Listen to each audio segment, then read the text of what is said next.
Alright. Yes, there will be spoilers. Mostly just in discussion, though. Although there will be some Xeno 1 talk, so be warned. Nothing that you don't already know. Honestly, you got spoiled on basically every major twist in the last stream. I'm gonna be honest with you. There's a few things that didn't get spoiled, and I don't think any of those will come up today, so you should be okay. You actually watched the whole 2 hour video? That's so funny. I was actually gonna send you. I completely forgot. I was gonna send you this really funny video. Actually, I'll send it to you right now since while we're waiting on Cool to pop in. 1 second.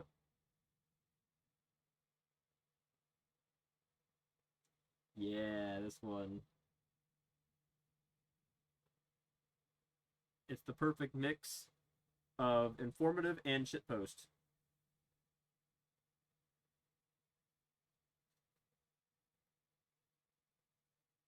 There, I posted it in the self promotion channel. It's very entertaining. Pyro, it's focused on Xeno 1, so don't watch. But for Cyan, who clearly has forgotten literally everything from Xeno 1, yeah, watch. But it's very entertaining.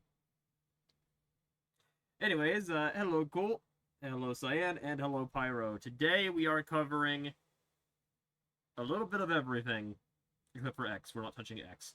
Sorry, X. We'll get to you. We'll get to you someday. I promise. But yes, we're gonna be starting with Xeno 3. I do have Xenoblade 2 pulled off the shelf. It is right next to me here. We'll be jumping into Xenoblade 2 a little bit later.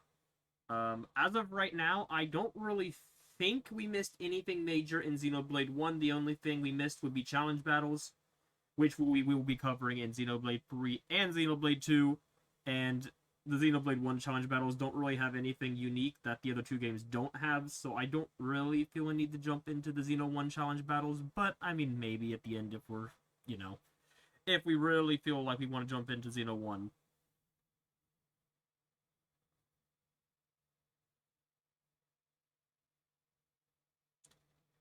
But yeah.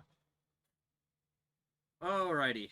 For now, we're gonna hop into here, and I will say, the stream was supposed to start 20 minutes ago, but I kind of got a little distracted with the new Pokopia icons. So now I have a Poplio icon. Don't question it. I couldn't resist.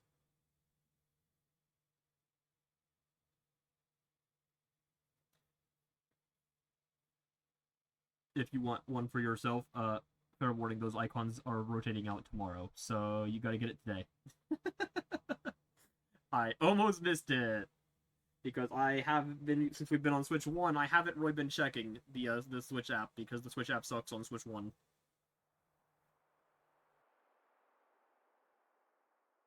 Which, yeah, reminder, we're still playing on Switch 1.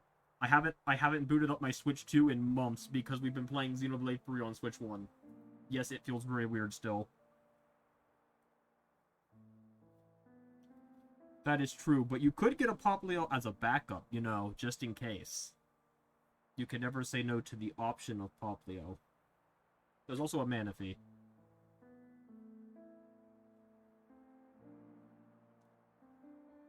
Also, since you guys didn't see it, we do have this because the stream freaking crashed. This is our new title screen upon beating Future Redeemed. And now that we've actually played through it, I can tell you that the this main theme that you're hearing right now is a piano solo of the credits theme that we heard at the very end. And I didn't realize that until we booted up for this playthrough, and I heard that melody and went, oh shit.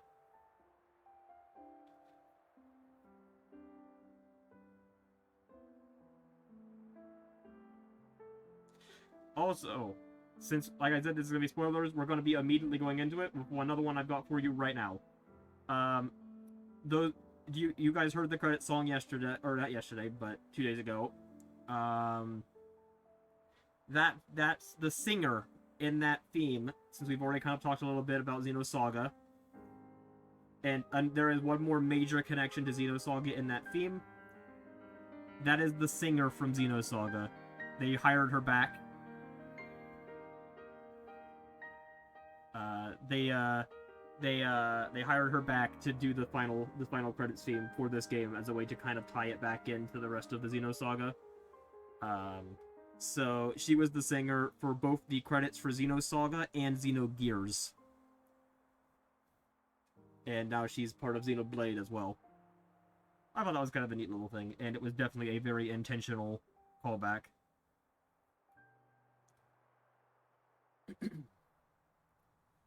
Alright, so our first matter of business is not in the DLC at all. It is in the main game. And yes, it is what Cool was talking about. We're gonna go jump straight to that.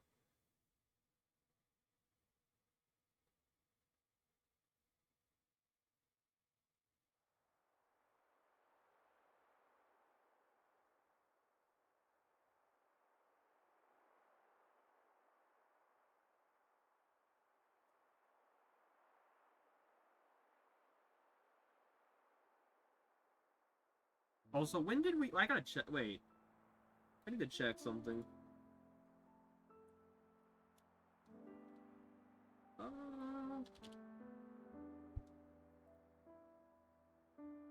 Did we play Xenoblade 2 on Switch 1 or on Switch 2? I don't actually remember. I think we played it on Switch 2. Yeah, it was January of this year. So, we actually totally did. Okay, so we could jump to Switch 2 if we wish. To play Xeno 2. But we won't have the upgrades, so no 60 FPS. Sorry guys, I don't buy the digitals. And I do not have the Xenoblade 1, I don't have the Xenoblade 1 physical just yet, so we won't be seeing that either. We'll probably do one more Xenoblade stream in December when the I think the Xenoblade 3 one comes out physically and digitally on the same day.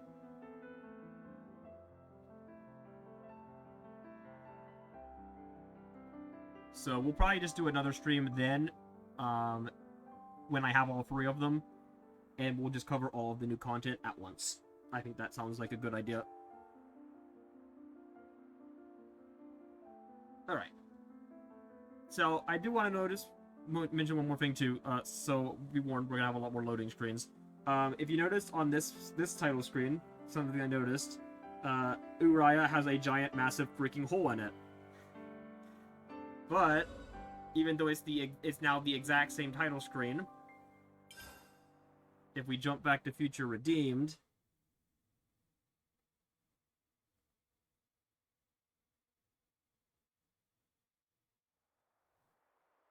eventually,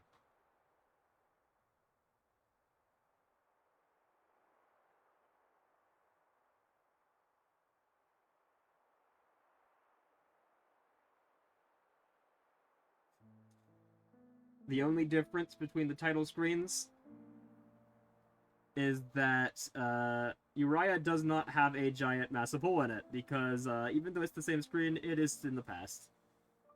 And the Annihilation event that took the giant hole out of Uriah actually happened in the opening cutscene of the base game. You see it happen, like, in the panning shot as they're going through in the very opening. The giant hole gets literally ripped out of Uriah in that cutscene.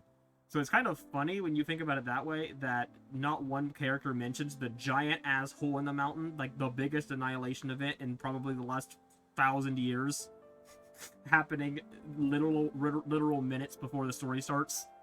You think everyone would be on it, because, like, you can see that from everywhere in the Ionios. You'd think people would be like, oh shit, the Uriah Mountains just disappeared. But no, they don't care. So, oh well. But yeah, that's the first thing I did want to take note of. Back to the main game now. One more giant loading screen here before we load back in.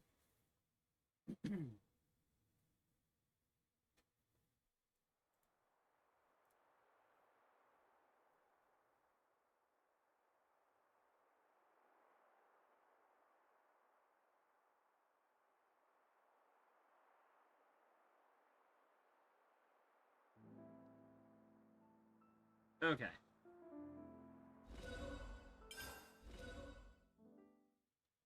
let's hop back in here with our main crew. There's not a lot left to cover, but we do have a little bit. The first thing I want to bring up, which is a Xeno 1 spoiler, but it is a Xeno 1 spoiler that, I don't know, we'll talk about that second, but there is a Xenoblade 1 spoiler we're going to be mentioning here. It's the Xeno spoiler that we've already talked about, that you got spoiled on due to the DLC Pyro. First things first, a fun little detail that is really, really hard to notice, but it is there if you zoom in or are just looking for it. When fighting monsters with Lucky 7 drawn, Noah uses the sharp edge of the blade. When fighting a soldier, or any other character in the game that he is not intending on killing, he actually flips the sword around and uses the dull edge of the sword.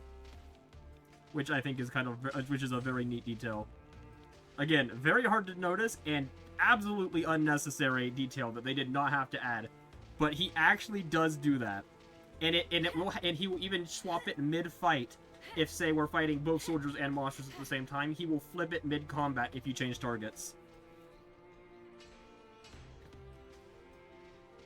Also, on the the mention of Lucky 7, yes, it does turn into a red gauntlet, suspiciously the same gauntlet that Matthew has. As I said, the red part of the, as we mentioned in the Future Redeemed, the red part of Noah's sword is the same as it is Matthew's gauntlets. Presumably, Riku got a hold of them some point over the years, and they were passed on to Noah from there. Lucky 7, we touched on it in the Future Redeemed. Nobody picked up on what Riku mentioned. He mentioned that everyone was here with them while looking suspiciously at the sword. Well, if you remember when we were discussing Origin, and Nia was explaining to us the specifics of how it functioned and how it would reset the worlds, it was mentioned that Origin stores in its metal, the special properties of Origin metal, it stores the memories and souls of every living being from Xeno 1 and Xeno 2. Any guesses on what Lucky 7 is with that information?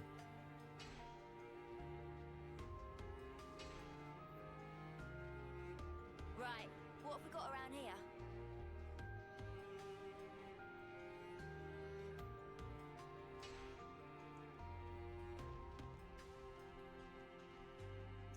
No. It's in the name. It's in the name. Oh my god, if it contained Tora's soul, I think I would snap it over my knee.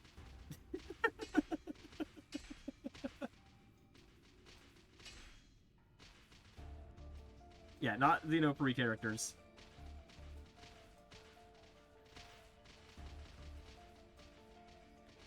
Yes, Lucky 7. Yeah, you understand.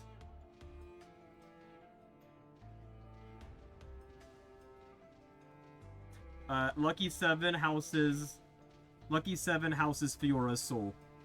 The sword was named after the community. And the community's named for Fiora, aka 7. It was a very purposeful name. They chose it specifically because of the word 7. They knew that there was a very impressive. They knew that there was a very, very impressive anti-spoiler measure, which, Pyro, I'm going to pass on to you now, because now that you are aware of the spoiler, you are to pass on the tradition. When discussing Fiora as a party member, after a specific point in the story, she is referred to as 7. If you ever mention her, if you ever talk about her online or to anyone else, her name is 7. That is because she is the 7th party member in the game. I guess that's also technically a light spoiler, but that is how her name came to be. It is to help avoid spoilers when discussing late game Xeno 1. thank Sakurai for making that 10 times more difficult. But anyways, yes, it is confirmed in the art book, which I so wish I had a hold of the art book, because guys, there is so much lore in the art book you don't even understand. For example, the reason we know for a fact that Malos is in Sword is confirmed in the art book. The director confirms it himself in a statement in the art book, which is pretty insane. And there's also like concept art of in Sword that has it opened up and showing the core. It's pretty crazy. Like, there's some crazy shit in that art book.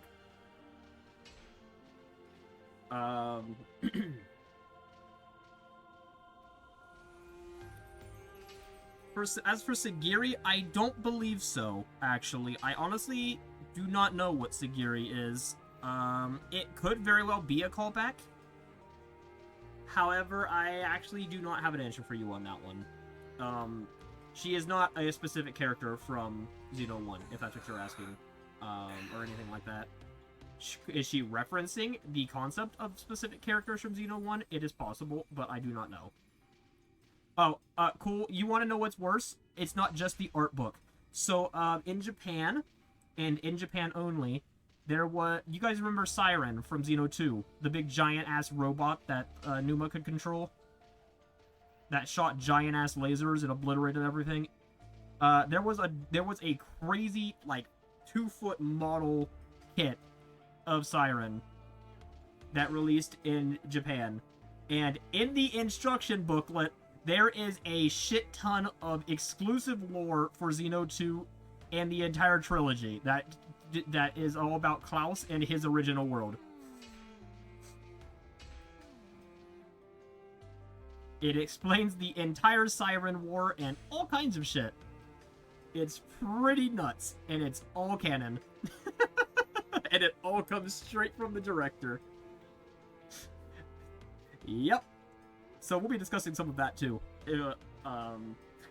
Although I am a little less knowledgeable on that one, I do know some of the lore in that.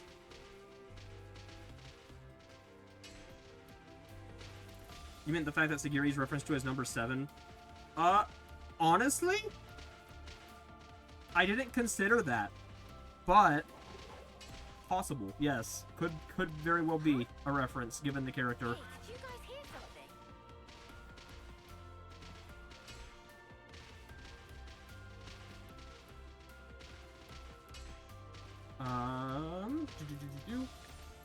So anyways, we do know, as we saw from Ricky's grave, that not every character got put into Origin, and also with Shulk and Rex. If you're wondering where the rest of the Xeno 1 cast and Xeno 2 cast are, well, for one, Numa is in our Sword, and the rest of them are elsewhere. Shulk and Rex are out of Origin. I don't know how they got out of Origin. I presume they got beamed down after the world split. I don't know. Maybe they got pulled out of the memory space. But the rest of the cast that we do not see is still in the memory. They are in Origin somewhere, stored as a backup, basically, of their very soul. The only characters that are exempt were Rex, Shulk, Pyramithra, Malos, because those are the cores. And actually, that was something else that barely got touched on. The full Trinity processor was fueling, is actually the power source behind Origin. That's why when Ontos got taken out, Shulk and Rex had to take over for him, because they had to basically take his place as that chunk of the Trinity processor, so Origin could still run and reset the worlds. So that was the whole thing about that.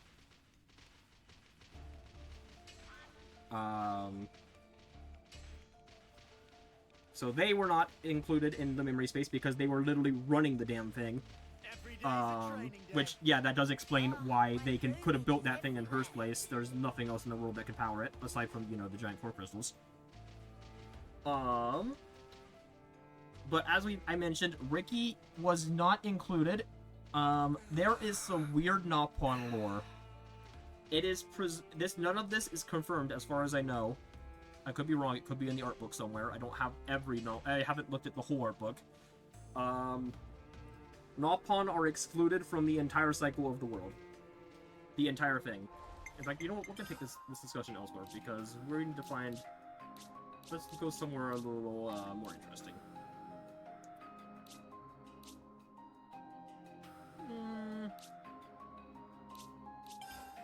Yeah, let's go here.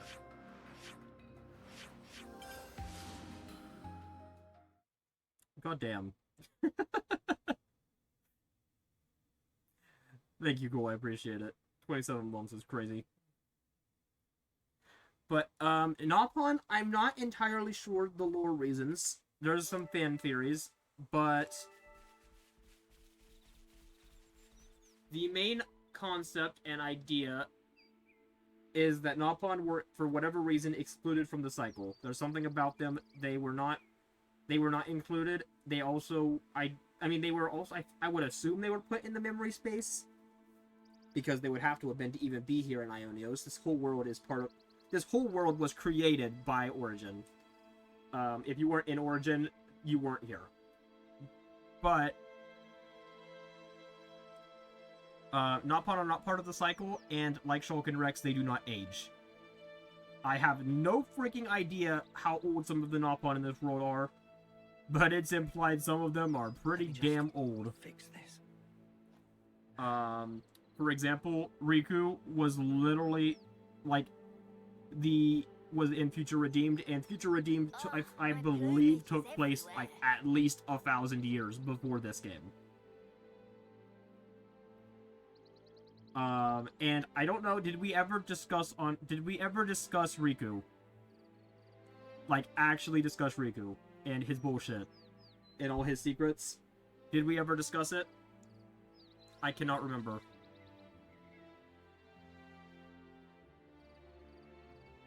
Okay.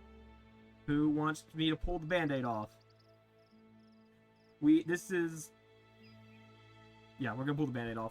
So this is not the first time we've seen Riku. He doesn't originate from this game. We've seen him before. He's been here the whole time.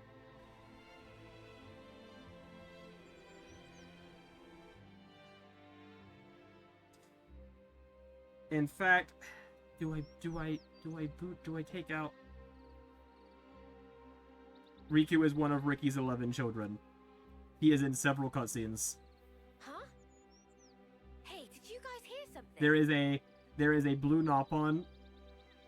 There is of Ricky's 11 children. 2 of them we see in Future Connected as party members, and there is one singular of the 11 Nopon that is blue.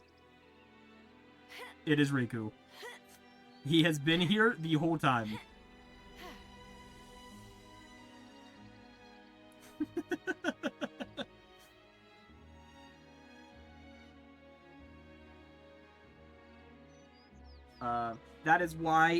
That's why he calls Melia by Ricky's nickname. That was our first major hint during her quests.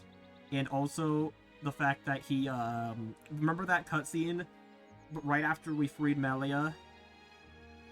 Right after we freed Melia, and she went to teleport away, and she looked at Riku, and he gave her a little nod, and I think it was cool, what the fuck was that? Yeah, that was because, they know each other. Let me just fix this.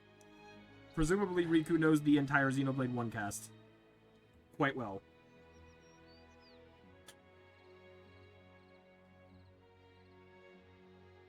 So, yeah, that's the secret behind Riku. That's hinted at very subtly, but he never goes out of his way. What else do we have? Trying to remember what else we have to discuss. There's quite a bit. Does anyone have any specific questions so far? Are we following so far? Do we have any questions? Is there anything that hasn't been covered that you want me to talk about? That you are something you are unsure about? Doesn't even have to be this game. It can be Xeno 1 or Xeno 2. Literally any game. We're discussing them all today. Okay. So this one isn't super necessary to the lore of this game. However, there is more information about the big fancy... What happened to the non-poppy blades? Good question. I have no idea. We actually do not see any of them in this game. We see none of them. The only blades in this entire game, like proper blades. I mean, okay, so it's honestly a kind of complicated question because as far as we know, there are no traditional blades in this game. Pyra and Mithra, for whatever reason, have returned to their core, and Mallow still hasn't been reawakened from the events of Xeno 2. Presumably. I don't know if he got reawakened in the meantime. We will never know, probably. But Pyra and Mithra, for whatever reason, are back in their core. The only reason that I can assume between that and some context clues, let's go to Origin,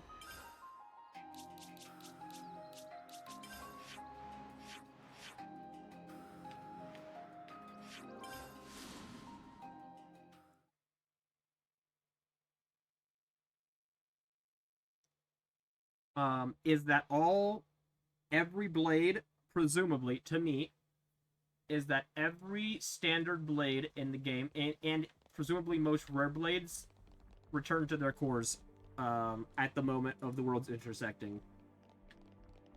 I don't know if it's because of the world's matters not working for them, like the ether and the ether flow or whatever that was required to let them be out of their cores, perhaps got disrupted.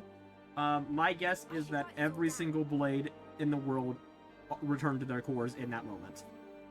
I don't think it's hard to say whether that means they got reset like they would normally, or if when this goes back to normal, they will just, you know, be out of their cores again and like they never got sent back. That's hard to say, because like I don't know if every single blade in the world is now gonna forget everything, or if when they go back, like when Origin actually resets, I don't know if that meant that all the cores, you know, are back to before they got taken away. It's hard to say. But I presume that's what all this is. All these very large core crystals. I don't know if it's true, but that's my guess. This is the collection of every core crystal in the world. What have we got around here?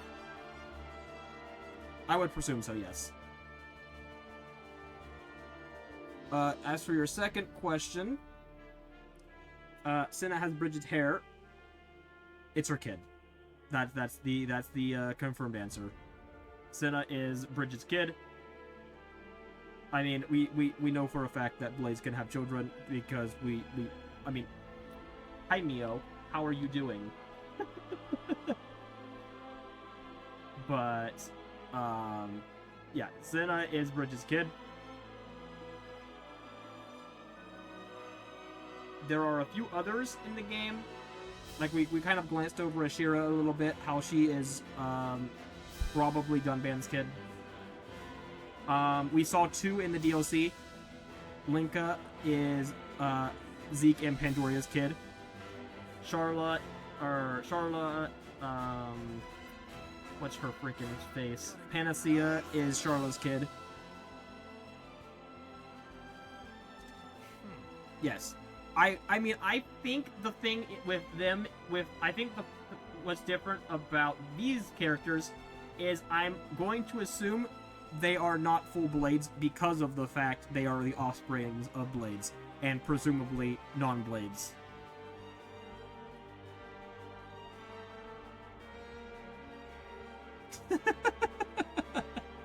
Yes, that is indeed true. The other theory is that rare blades, with the exception of Pyra, Mithra, and Malus, because it could just be that those are the only 3 that return to their cores, and that common blades return to their cores because they weren't strong enough. It could also be that all rare blades are still around. and that is the Agnians.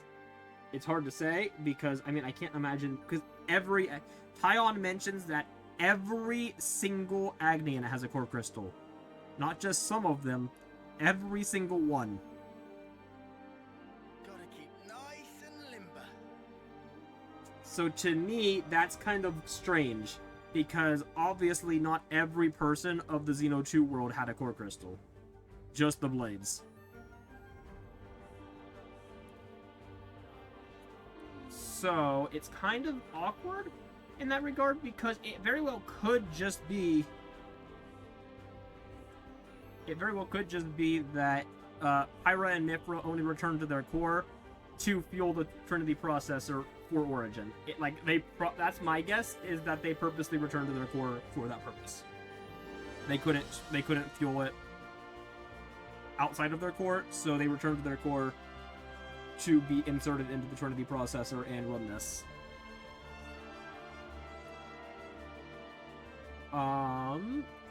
Okay, so that's 2 questions answered. That's true to the best of my ability, anyways. Let me see. Aha! The Zohar. Which, as it is called in this game, the conduit. The thing that Klaus uses to reset the universe. That, like, big, glowy, giant core crystal thing. It's what Pyra and Mithra... It's the same shape as Pyra and Mithra's core crystal. The big, giant one. That is another connection to Xenosaga. It's been here the whole time. The conduit originates from that game. But it is a... We can discuss the lore of it a little bit here. To explain why it wasn't really an answer to this game being connected to Xenosaga. The conduit is a I think Klaus kind of discusses it a little bit. The conduit is a literal multiversal infinite energy source. It quite literally will just... It has a mind of its own, basically. It will teleport across different dimensions at random. It's why at the end of Xeno 2, it vanished from the world. It went somewhere else. They will never be seen again in these worlds. Presumably, I don't be shocked if it shows up again in Xenoblade Genesis. But that conduit, the lore behind it is, now that we know that Klaus's world is the world of Xenosaga, the conduit was found in Africa. It was dug up. I don't know where in Africa. I just know that that's the lore of Xenosaga. It was found in Africa because it is IRL Earth. And using its infinite energy, they built the giant sky space stations and the space elevators. And they also created their army of sirens and all of them. The sirens and all of them were only in Xenoblade, though. Those were not brought up in Xenosaga, to my knowledge. Like I said, there are three Space Needles. One of them was the Rhonda something, Rhonda Malthus, I don't remember. But it was, that's the one that became the World Tree. There was 2 others, which I don't know the names of. I guess we'll figure that out when we eventually play Xenosaga. I'm looking forward to that now, by the way. It should be very much fun. But it was found in Africa. They used it, it powered the world, and that war that we saw them fighting at the end of Xeno 2, with all the sirens, they were fighting over controlling the Zohar, because the Zohar, as it's referred to in Xenosaga, by the way, that's the Xenosaga name for it, it's called the Conduit in Xenoblade. It is basically an infinite energy source. It basically gives someone the power of God. As we saw Klaus literally recreate the universe using its power. Whoever controls the conduit controls the world. Therefore, they were fighting a war over control of the conduit. That's why the space station was under attack. And it's what led to all of this.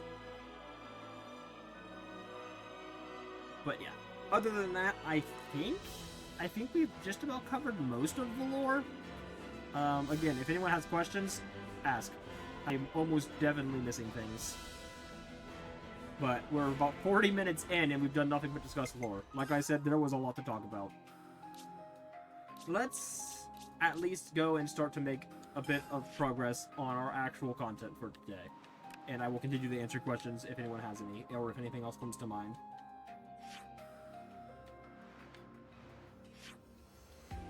We're going to go here.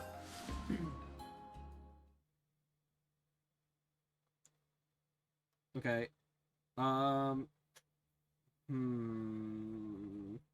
Ask in DMs. On Discord. If it's something I can talk about it on stream. Otherwise, I will message you back about it.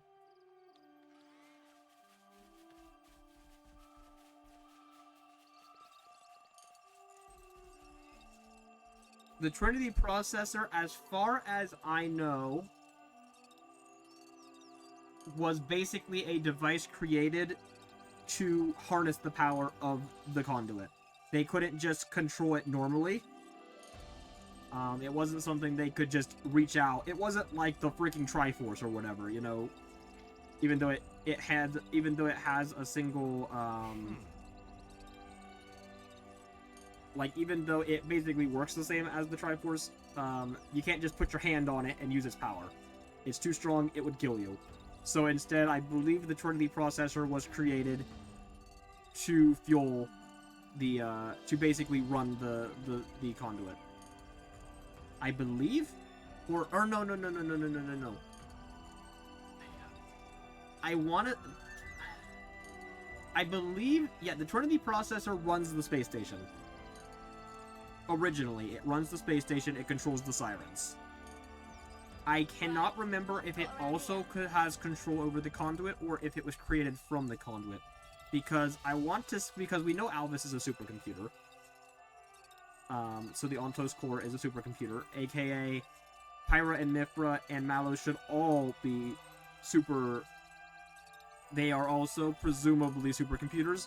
I don't know if it's ever specifically touched on if they are man-made supercomputers that are basically converted into chips and used to run it, or if they are also created by the conduit. However, they are the same shape, and they do have that weird ethereal glow to them, so I would presume they're supernatural themselves, but I don't actually know. I don't think it's ever confirmed one way or the other.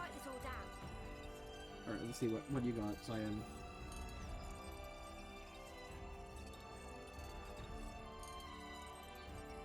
Oh, yes, no, we can talk about that.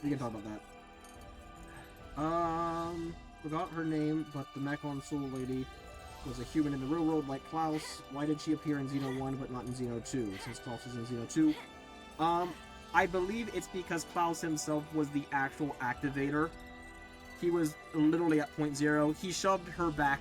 We see it in Xenoblade 2. He literally pushes her aside when he hits the button. Presumably, it's because he was literally at point zero of the implosion.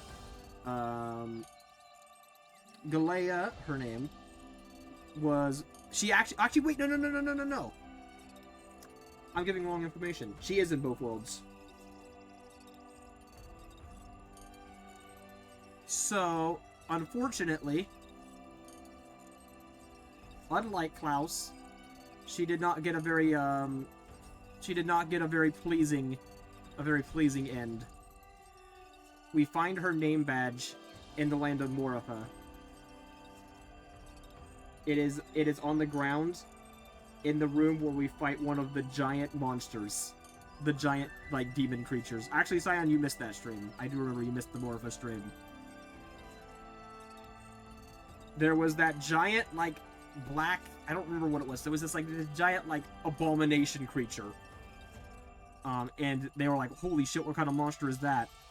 That's what happened to her. That was her. We fought her. We killed her. She got turned into a giant monster. And that monster dropped her name badge. I don't think that's ever properly confirmed, but the fact that her ID is found, it's like a texture on the floor, I think, rather than an item you actually pick up, is very telling. Yeah, so her version on Xeno 2, yeah, she basically got turned into a giant abomination creature. And roamed Mortha for millions of years until we eventually killed her. In Xeno 1, she was mostly okay.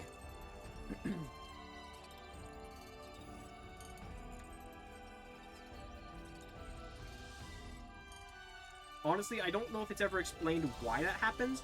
I don't know if it's what happened to all of the humans in that world, aside from Klaus. Like, I don't know if it was, like, every human who every other human got turned into monsters. Like, think Persona 3. Like, turned into shadows. type of thing. Like, end of the world Nyx bullshit.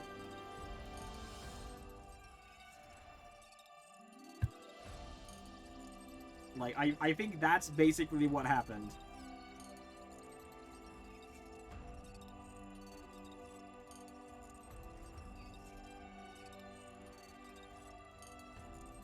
Every day's a training day. I do actually think I talked about that, though. I guess it got forgotten, but it's fine. I think I did very, very, very briefly touch on it in the Xenoblade 2 stream. when it happened. But yeah. Alright, let's go into the portal for now. I should write this all down.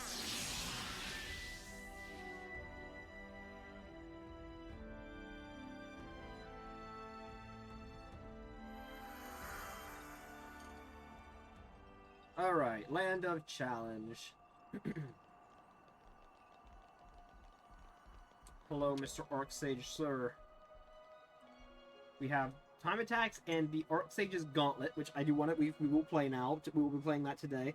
This is the new game mode that was added in DLC Part 3. And it features your blades. So I didn't want to do it originally because we wanted to wait.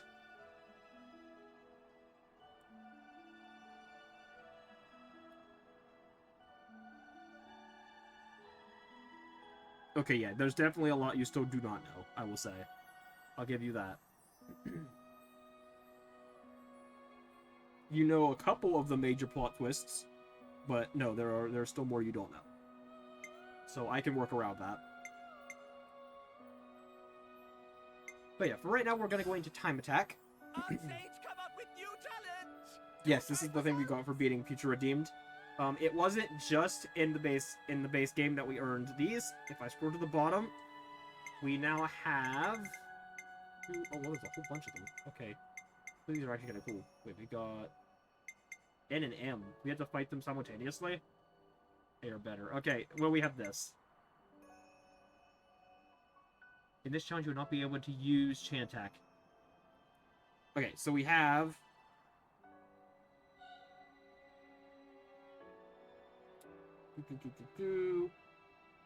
This quest here, it was unlocked for beating Future Redeemed.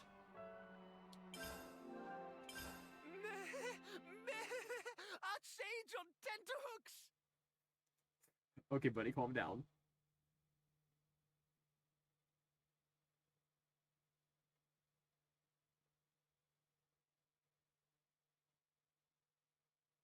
Yeah, we're fighting them. I figured we'd do this because it's pretty cool. That's why I said I didn't want to bring it up, because I'm like, why would I do that if we could just fight them? Okay, as you can see... Oh, he has a shield. Okay, so when the shield pops up, you can no longer damage them. You have to swap to the other character. We are all level 70. They are both at level 80. Also, it's playing the Xeno 2 battle music, which is awesome.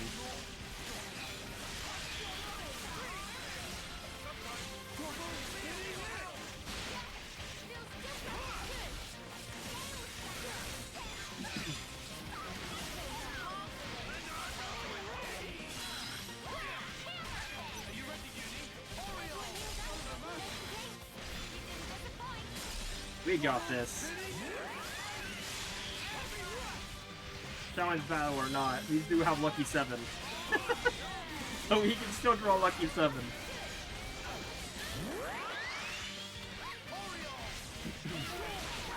Great Knight Dorothea, that is definitely a choice. Okay, we can't do Rex anymore. Swap to Shulk. Get him! Yeah, this is, I think, to keep you from just killing one of them and then soloing the other one afterwards. You have to fight them two. You still have to fight both of them simultaneously, pretty much the whole way. We just gotta swap between them as long as it tells us we can.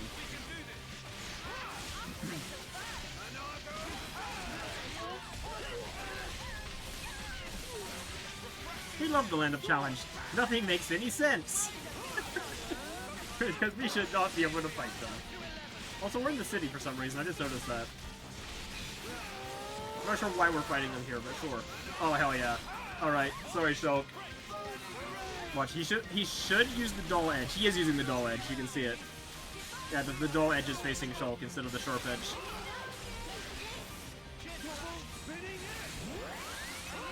Alright, let's go for this.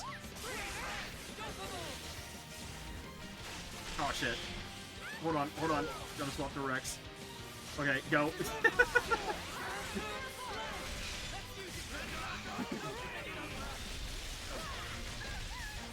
Maximum collateral damage.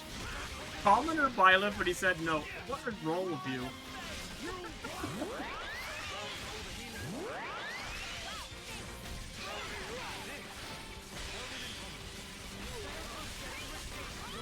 Hell yeah, good damage. Alright, I think he hit his.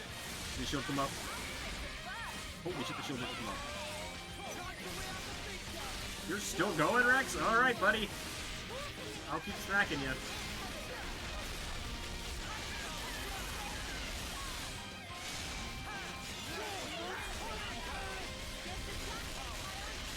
Okay, swap.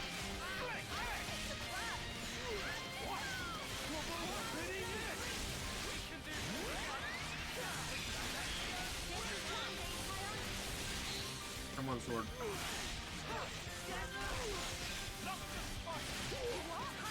don't know why you're not upping. Okay, there you are.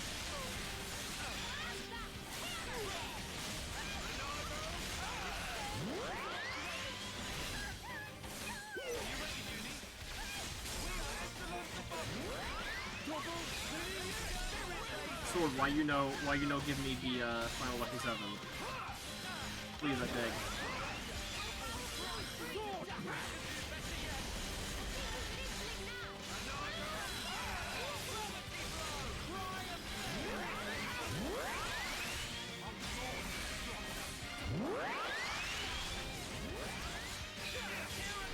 Oh, Shulk's done. Okay.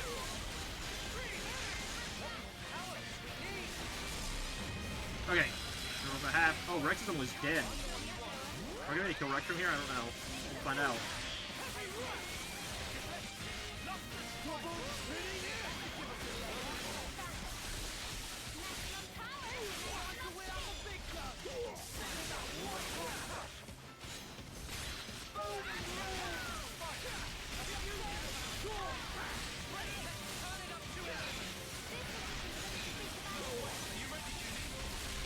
Okay. Oh, what the hell? Ow. Rex, please. Rex, please, I'm begging you. Buddy, please.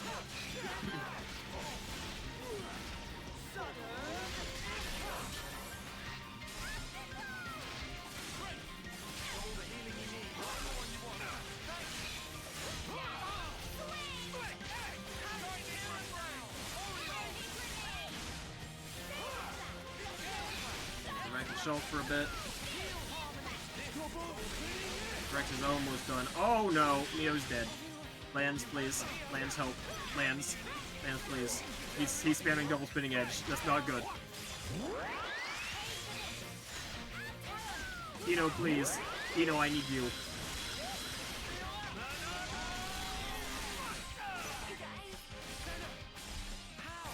Get Senna up. Get Senna up. Please, I have internet. Okay, we just gotta get the sword. I just gotta draw the sword again.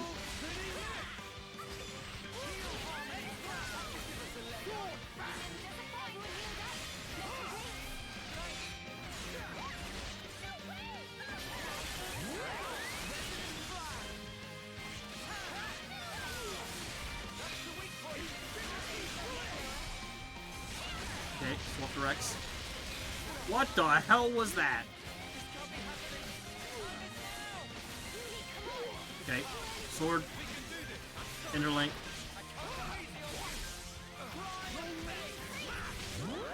Take him out.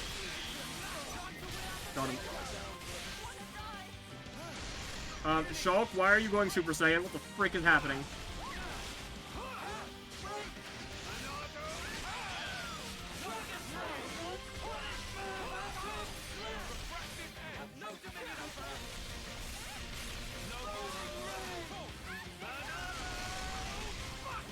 No, do not Banana Buster me, please, for the love of God.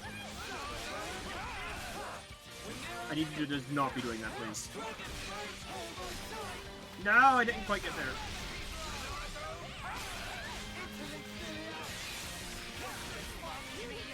Come on.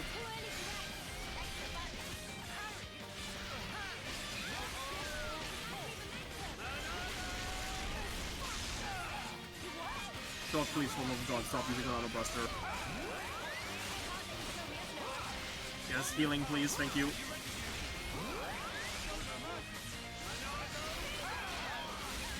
At least it's just Shulk now, even if he is apparently freaking Super Saiyan for some reason. Oh, wait, progress on the sword. Oh, we got him. Let's go. Oh shit, that was an S rank. Bring friends joy? Let's go. Archsage sure hope so. Accomplished earring. Avoid being KO'd. Damn, we didn't get that one. Okay, whatever. Defeat with chain attack. I can't even use chain attacks. Whatever.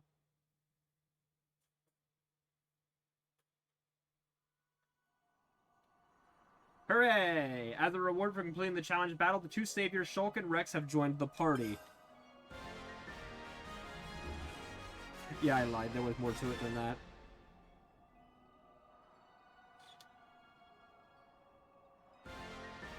Yeah, we got two more heroes, baby!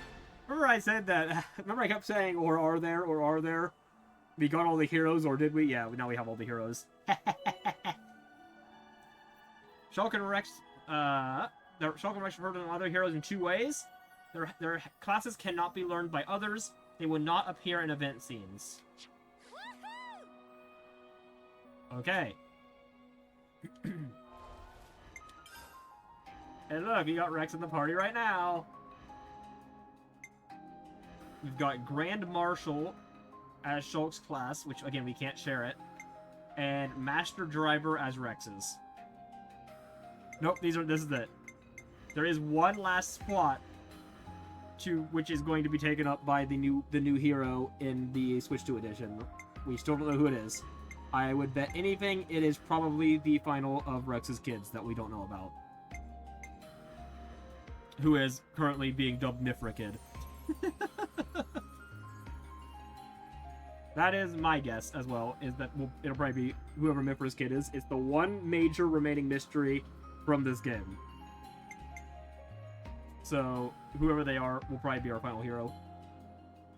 Yeah, it could also be another Xenosaga reference, but I don't know if they will do two, because that's what we just got for Xeno 2's new Blade.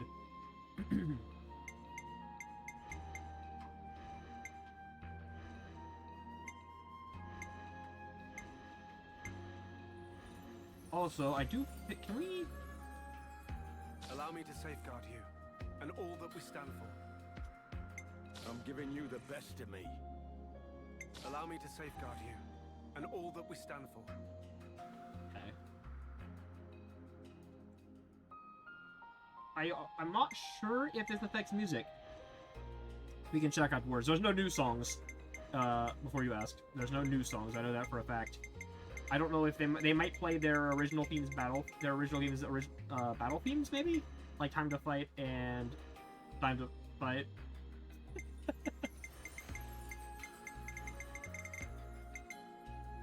But we'll see. Regardless, we have them in the party now, which is pretty neat. And now that they're here, I don't know. Can they join in the other game mode? That's a good question because I don't know the answer to it.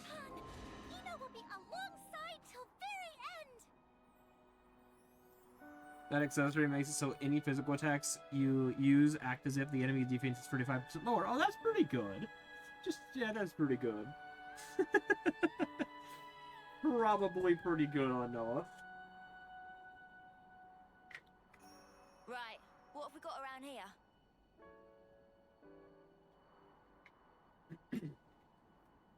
Alright, well that was one of the two gameplay things I wanted to show in Xeno 1 or in Xeno 3. Let's now hop into the other thing, which I've never done before, so we're gonna see how this goes. The Archsage's Gauntlet. Again, I've never played this before. Choose whichever challenge tickles friends' fancy. Alright, we can play it in easy, normal, or hard. Stage 10 is a B, stage 20 is an A, stage 30 is an S. Let's start on easy. Holy shit, there's 140 stages in the pro version. Level restriction, level 70. Hold me, sweet mother of God. Okay. That's gonna take, like, hours, so let's not. Let's choose the beginner on normal. Select a character to enter the gauntlet with. Life stage would be really good.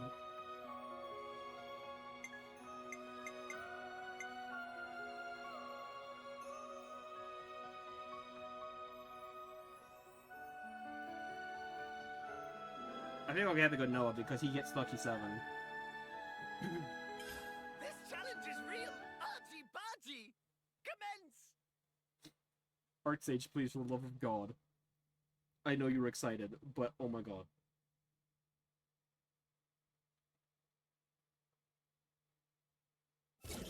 Challenge!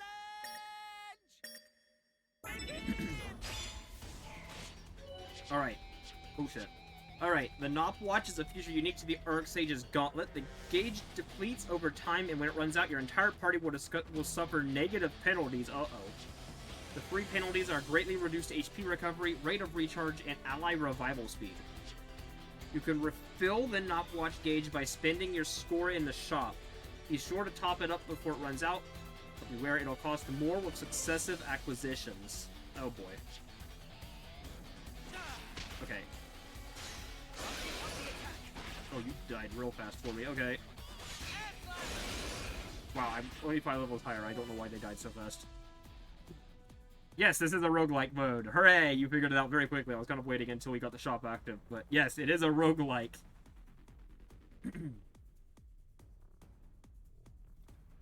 Alright, in the shop, you can use the score you've accrued to recruit heroes, purchase emblems, and refill the Nop Watch gauge. As far as I know, again, I've never played this mode. But from what I know, it's actually kind of in-depth and pretty extensive. So it's kind of neat. Got a bit of replayability here. The shop's lineup is determined at random, but the heroes you can recruit will be limited to heroes you've allied with. That's why we waited. We don't have everybody available. Take on the gauntlet after gathering plenty of heroes. What's more, if you purchase emblems you've already acquired, the emblem's effect will be further amplified. Emblems can be strengthened up to +5. Strengthening emblems via shop purchases is valid only for the current gauntlet run. Their strength will be reset at the start of the next run. Oh my God.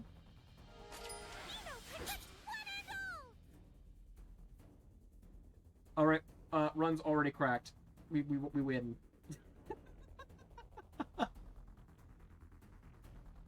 Okay, so it looks like we can only pick one for this first run, for this first pick. Yeah, you know, it's the 100% the pick.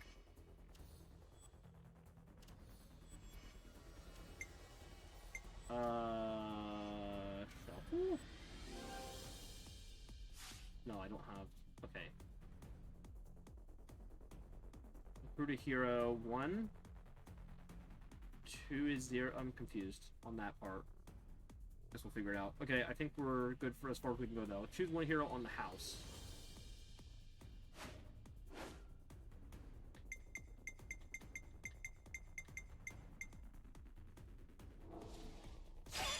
Okay. Hooray! We have Eno now. Recruited heroes will be able to use the arts they have access to, but during chain attacks, you'll only be able to use those they have assigned in the art palette. Okay. Fair enough. The gauntlet chain gauge is harder to fill than in normal battles. Additionally, selecting a hero's chain order during a chain attack will consume the chain gauge. Okay.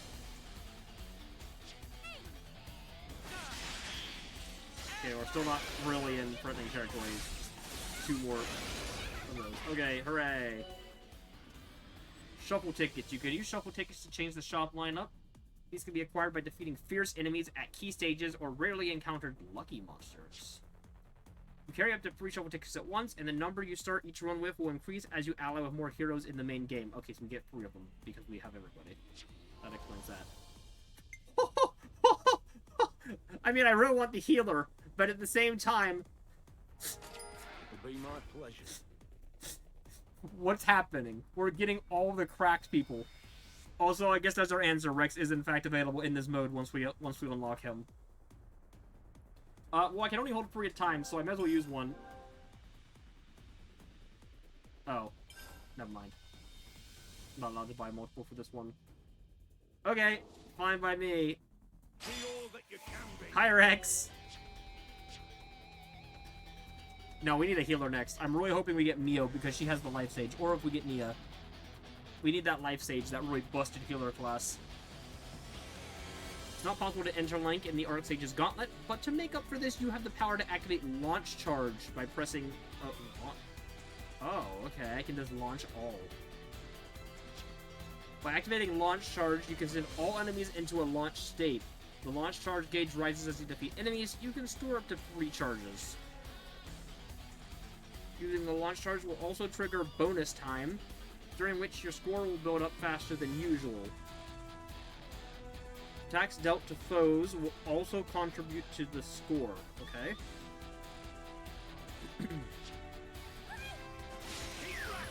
Okay, we got some bandits now, and they're already dead. Alright, so far so good.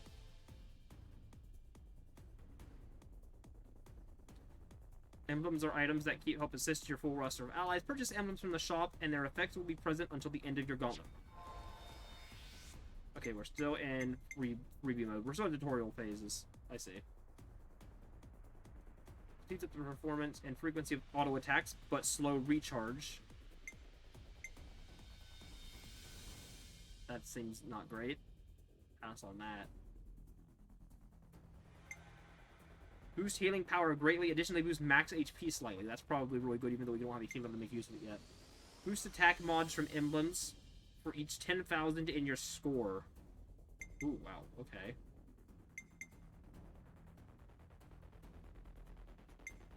Let's grab this.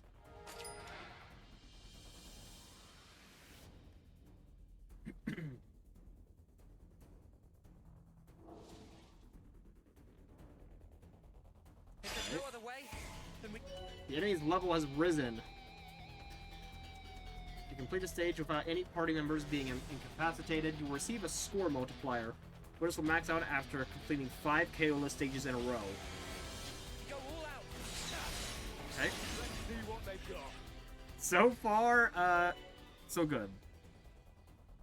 There are a number of ways to increase your score. Defeat enemies, inflict topple, burst or smash on enemies, defeat enemies with chain attacks.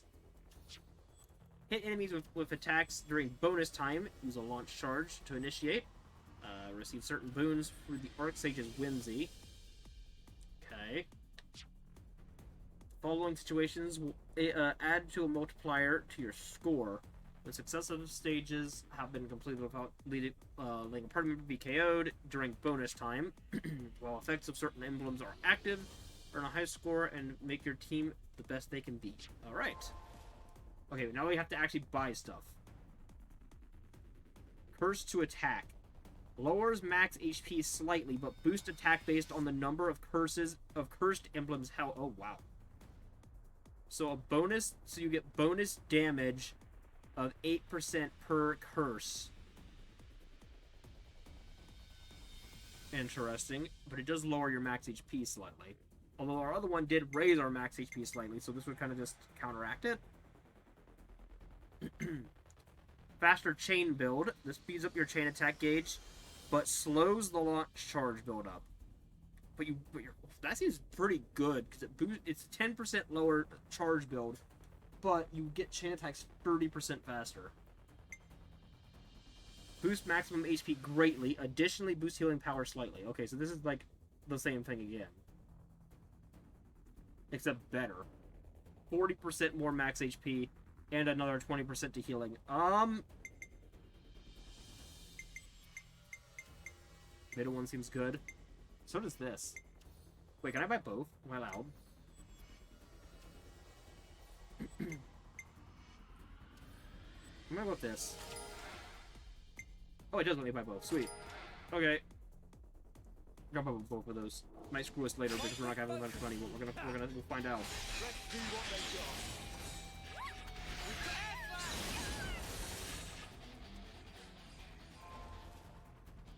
Yeah, we can't buy any of these. Makes auto attacks absorb HP. That is cracked. That gives us drain. But it's also 4,000. We wouldn't have been able to afford it anyways. That's expensive. Boost auto attack damage slightly. Boost dexterity. Additionally, boost attack slightly. That's not 20% boost. That's more than slightly. Greatly increases the additional damage ratio of chain attacks. Slows launch. Okay. Oh, it boosts your damage ratio up by 150%. Okay. Or, wait, it starts you at 150 instead of... Okay, I see. That one's not as good. This one's pretty... This one's really good. This one's... Okay. If there's no other way, Alright, keep it going. I'm ready. 24. Hell yeah. Okay, what else we got? Boost attack mods from emblems for each 10,000 on your score. Okay. Maybe useful. Boost defenders max HP and attack. Effect increases per defender and party. Pretty good, but I can't afford it. Lowers break resistance for enemies suffering from a debuff by a set value. That's interesting. Additionally, boosts dexterity slightly. I want this. That seems good. Maybe we're spending too much money on these. Maybe we should be saving our money, but I don't know. there's no other way, then we go all One out. singular enemy, level 27, but our stats are so correct that it doesn't matter. Okay. We get up our time, but our time is still really full. So we don't need that yet. Boost max HP greatly. Okay, so that's that again. Oh, we already have 40% HP, so this would, since we bought the last one, this would actually up it again. It would double the effects to a 40% healing boost and an 80% HP boost. That's crazy. And it costs 250 more. This one's rank 2 rarity. When the team includes 4+ Agnians, boost those members' attack and party launch charge build. Effect increases per Agnian. Okay, that's okay-ish, I guess. We only have one Agnian. Or no, I guess Eno probably counts as an Agnian. Maybe? I don't know. Does Rex count as an Agnian? I don't know. Probably not to either of them. Hard to say. Okay.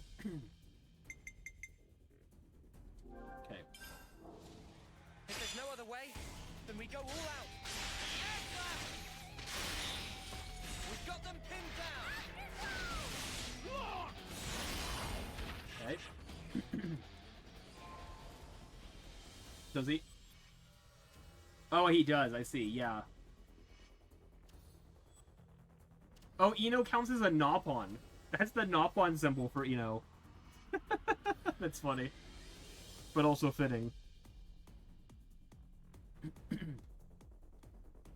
When team includes 3 or more non-Kavesi. Okay, 3 or... Okay, this would be counting her. Boost score gained in battle. Opponents remember. Okay. That's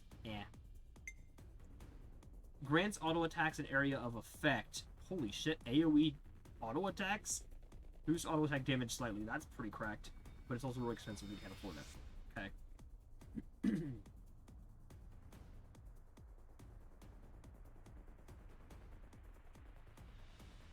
I'm a little confused on what the recruit. I haven't seen any more heroes pop in yet.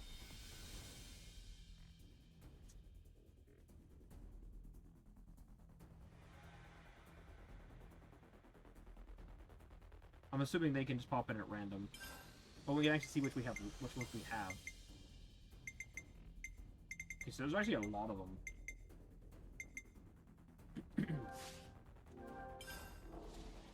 Fight with focus.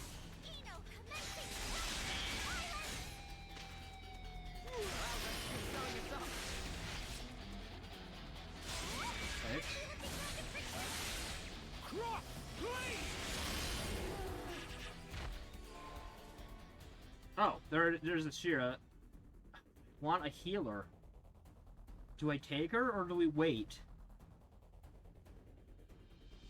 I mean, Ashura was okay, I think. I can't remember for sure. I think, yeah, she was okay, because wasn't she like mini... She was basically like mini Eno, so we'd have both of them. Because I think we get their... I think we get all of their different effects in the chain attack.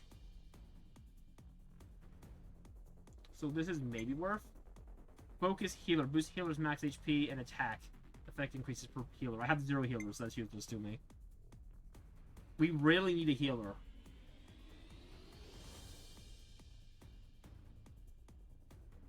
Screw it. I go wherever you go. We'll just grab her and see how it goes. Let's get conquering, ladies and gents. Boss stage! I still don't have a healer, but I think we'll be fine without one. Double spinning it. You know, it's probably the best tank we could have gotten for not having a healer just because of just how she works. Double spinning it. Presumably she has all of her boosts still in this mode, I would think.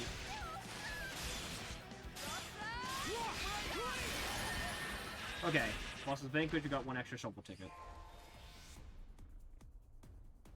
Oh, bunch of free stuff. Oh wait, we got this one. Performance improvements of auto attacks. Oh, it's that one. Okay.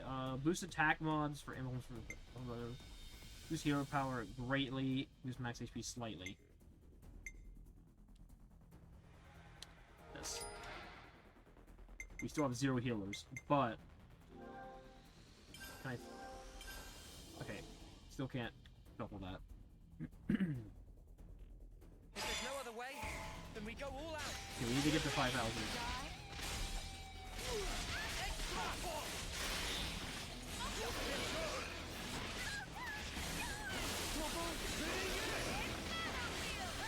At least there's more enemies, which means we're getting more points. Yeah. I need to wait because we need to try to get another hero. Lowers max HP slightly, but boosts the recharge speed based on the number first held. That's really good, like I mentioned before. Debuff to break. Lowers break resistance for enemies suffering from debuff. And boosts dexterity. Okay, let's pass on all these. If there's no other way, then we go all out. Like I said, I really do want to try and force a healer into the party. Okay, we have over 5,000. I have 3 reshuffle tickets. Greatly increases whimsy occurrence rate, but lowers event occurrence. Faster chain build. We already have 1 level of that. Our knock-on gauge is still good.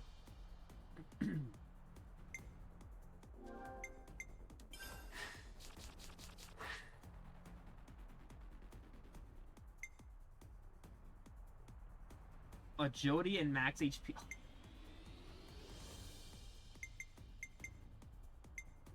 Both of those are good, man. I need a healer. Screw it. Fight with focus. I mean, I guess giving us more agility would have been good too, but I don't want to get focused on right now.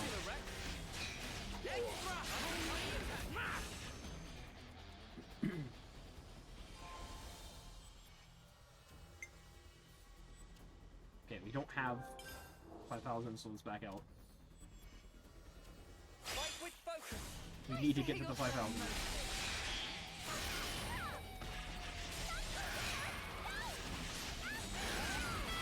Okay, we're back at 5,000. The knock watch drops to 50% lower. Boost attack relative to watch depletion. Interesting. Under 7 members, boost recharge speed for number of missing members. Okay. Give me a character. Or don't. Increases debuff success rate by a set value, but shortens debuff effect duration.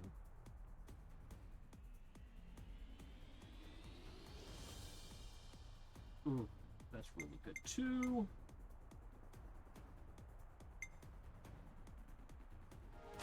Can't resist. That's too good. Fight with focus. Yeah, I don't know. I was kind of thinking maybe that's how it works too, but I don't really know for sure.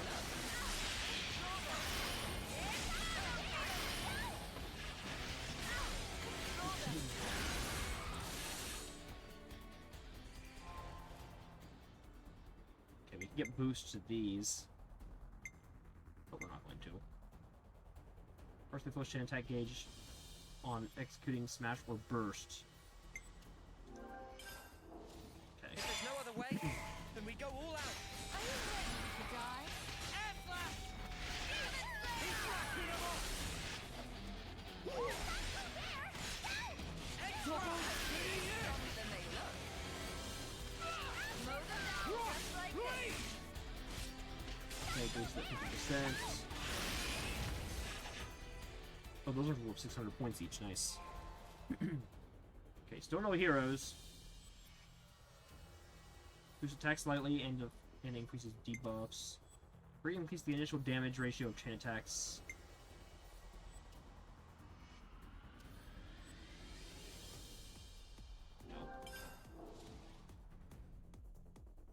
If there's no other way, then we go all out. Aaron's going 33 now, but again, still not that tough.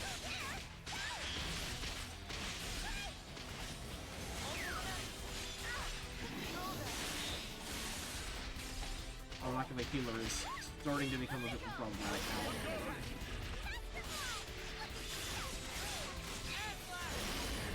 But we're still okay. Oh, a healer. Not a very good healer, though.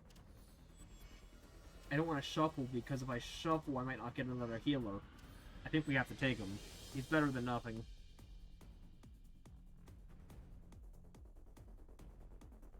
Save for a better healer? Do I risk not getting one? Alright. Damn. How could you do this to me? What is this? Event that lowers whimsy. Okay.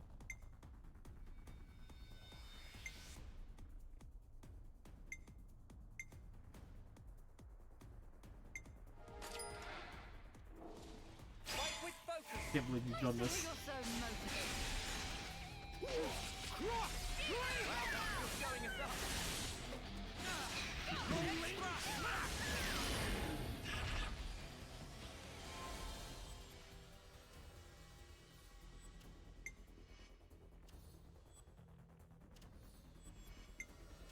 I think we're gonna do our first one of these.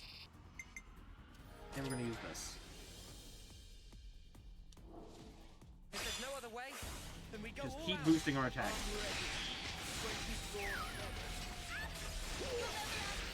strike.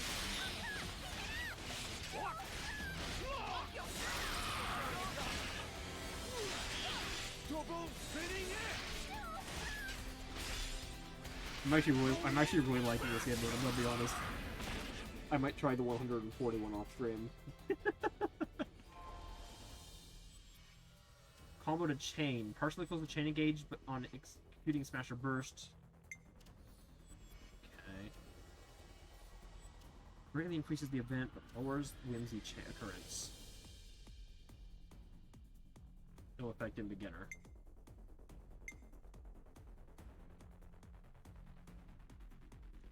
don't know if that's working or not. As for now. I don't know enough about those to know if they're good or bad. This will be a challenge. Don't lose. Oh, it's boss stage time. Okay.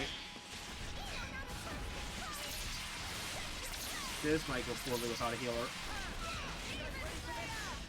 I do have a chain attack to hold up though. If we can just get to fighting the big monster.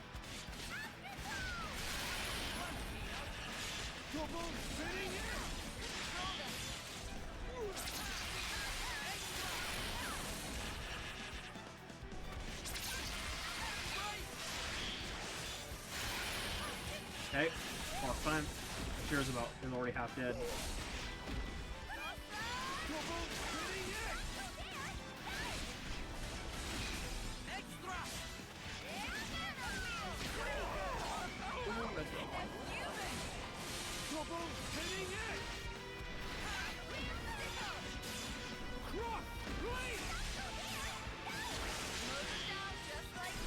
Oh my god, Rex must die. Can't attack on. How about this? Okay, got that. I've got an idea. Let's start with Shira's.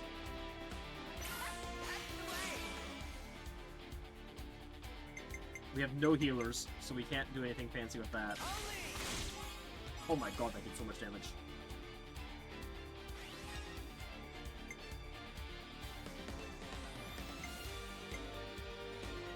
Or topple, I can't top. Wait, you are from front. Topple. Good with it. And you will have your heroic chain order stuff still available. Here he's an amazing order when a hero completes the order, but they won't reactivate in this chain attack. So I could force an amazing, or we could get Ino to add 30 to the character with the least. What do you guys think? I should be able to hit it with either of them.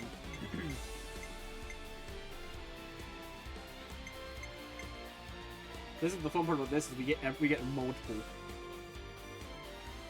Really? You think Ino? Okay. Wait, do you have... Oh wait, but she has launch. Wait. I'm gonna go with Ashira, actually. Because she has launch. Save her for the final hit? I guess that's true. But I don't think... Does it really matter, though? Because, I mean, it's gonna die to this anyways. I love for this.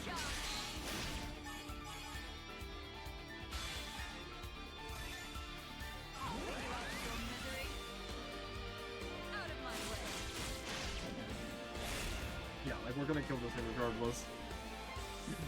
I've got an idea. Oh, look, you know.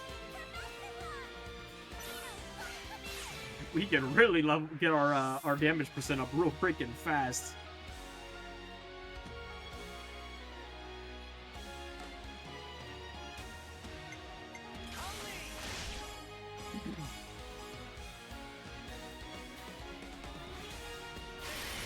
Oh, he died. Okay, you don't even get a...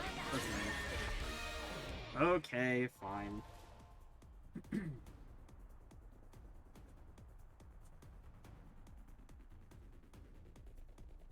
When team includes free plus... Okay, no. Boost healing power greatly, so I can get that again. Can I use it on this one, so it's free? I can. Oh, we get this one, and it's free. Holy shit, that's so good.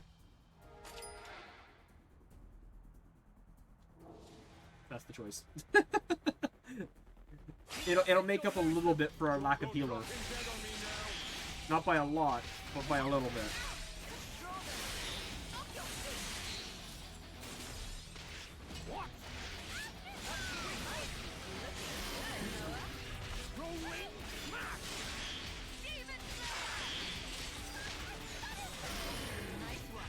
Okay.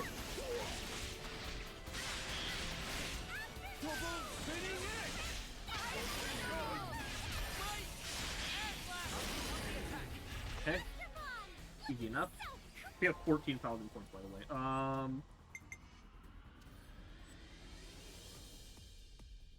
Lowers your max HP, but you get 5% extra score.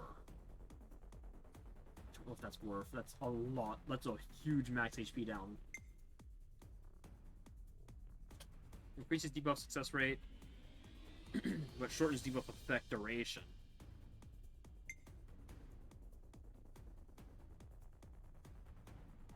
Look at this.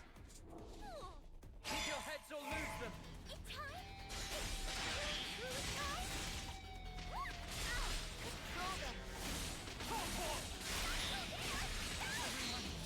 Oh, what the hell? Oh, that's really bad.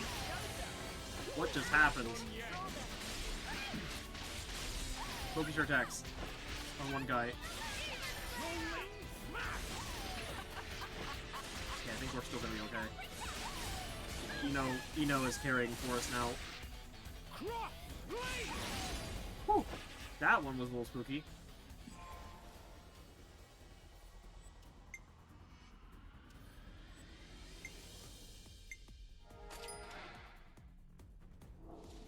Grab Keep that. your heads or lose them.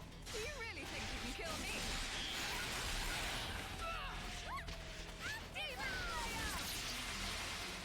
Okay, if we get a healer again at all, we're picking him. I don't care who it is. I just can't believe how freaking lucky we got with our first choices. Like, Ino and Rex is crazy.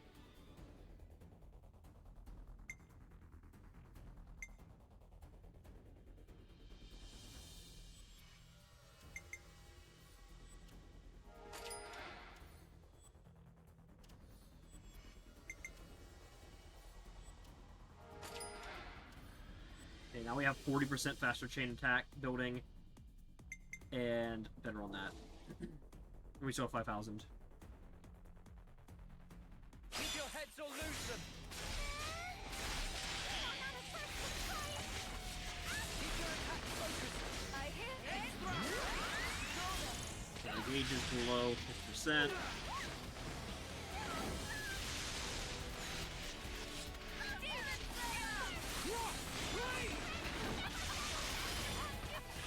on guard for now.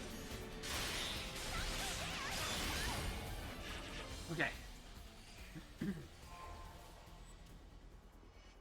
What are our options? That's pretty busted. Yeah. Keep your heads or lose them.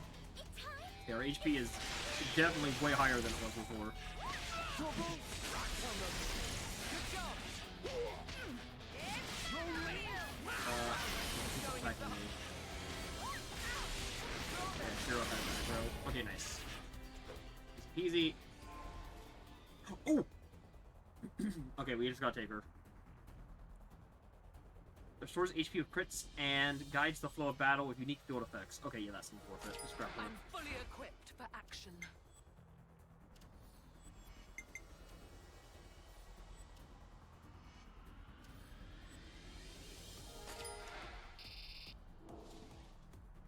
Time for the tools of the trade. Okay, we'll take her. She's better than Peach at least. Peach freaking sucks. Looking good. Oh, was that Israel? I don't remember which one it was. Either way, they both suck. And I can mix up because they both suck equally. Okay. This one only goes up to stage 30, by the way, so we're about done, actually. Oh, this one's... I can't believe we haven't got that yet. That's crazy. Give me that. Give me that 30% agility boost, which is insane, might I add. This will be a challenge. Don't lose focus. Like, actually kind of an insane power-up.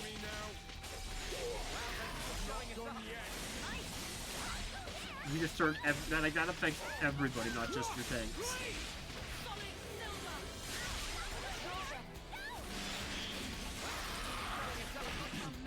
Our one problem is our healer is getting damaged, and if she dies, she's our only healer.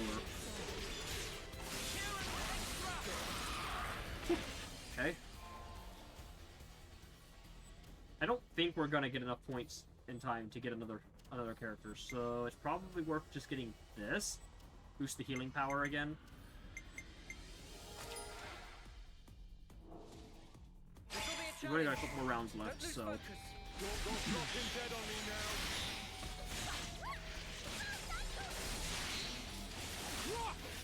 Silver!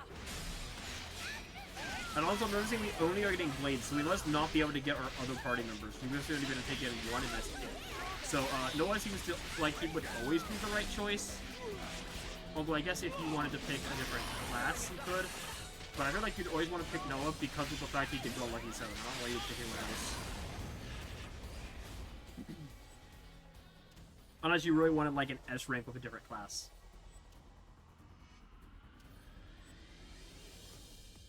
Personally refills the Chantac gauge when a Chantac ends without fully depleting the gauge. That's interesting. You start at 25% chain attack after a chain attack every time. That's kind of actually kind of correct. Okay, well there's nothing here we need. And this one's not. This one would work soon.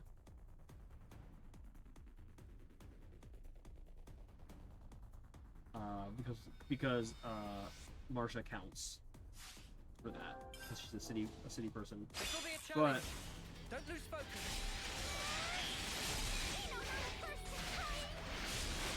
let's use this. I had 3 built up and I couldn't charge anymore, so sure, why not?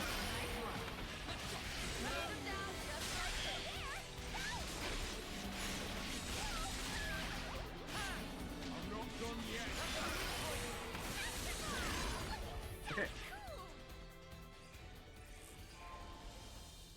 Yeah, it did mention you can't use an Ouroboros in this mode.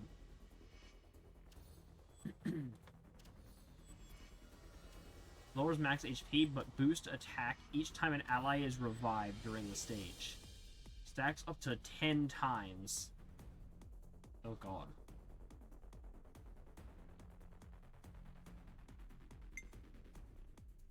Okay, we can boost healing power greatly again. That's a dwarf. What level are we on? This will be a challenge. This is the one. Okay.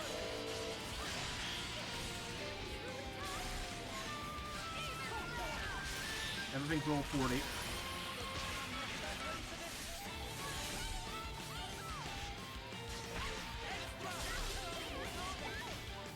Gotta take this thing out.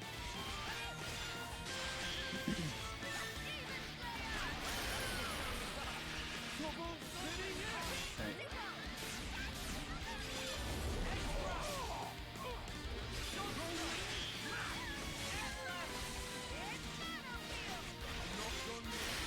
Okay, this is the last round, and then we'll just pull a chance back out.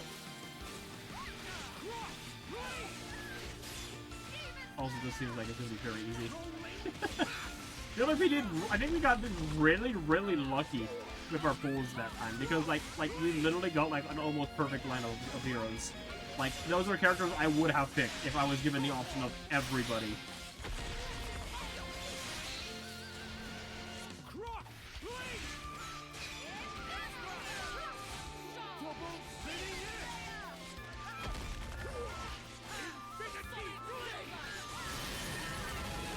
Hooray!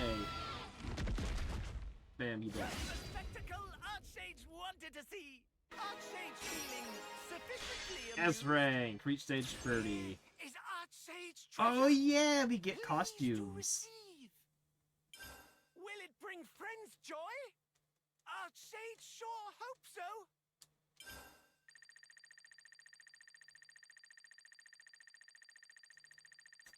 Alright, cool. Well, I'll see you later. Also, you stayed a lot longer than I thought you would, honestly. Normally, you're gone before now. Alright, well, that's this mode now. You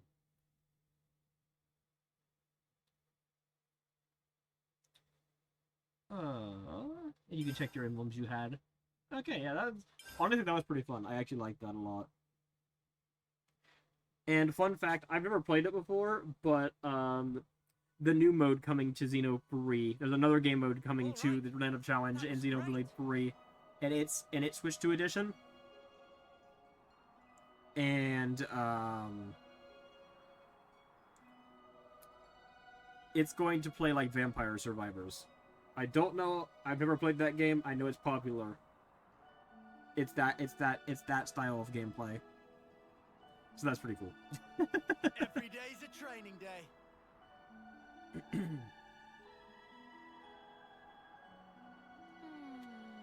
I'm trying to think because I think we're done with Xenoblade 3 now. I think we've covered everything I need to cover for this game. Trying to think, because we did forget something in Xeno 2. Right. But I think what we're have we got done. around here?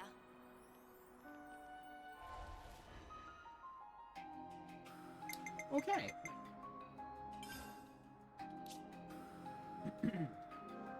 It's good to keep a record. Hooray, we've added another 2 hours to our playtime.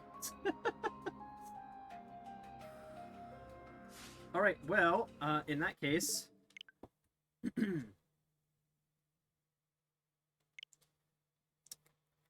I need to see if I can even boot up my save file. Will my save file be on this Switch? It should be.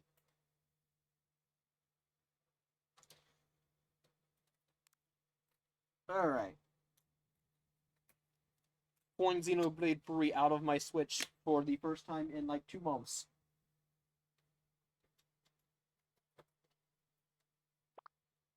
And Xeno 2 is back in. Alright. Feels very weird, honestly. I do plan on fully replaying this game once I get a hold of the physical of the Switch 2 edition, by the way. Software update. Oh yeah, there was a software update when that's right. A very small one. This should only take a minute. Yeah, it's super fast. Okay. That's what I figured. For one, because my internet isn't shit today. I still don't know why it did that the other day. And it also, by the way, I want to let you guys know, the internet didn't come back on until the next morning at like 10 a.m. So, yeah.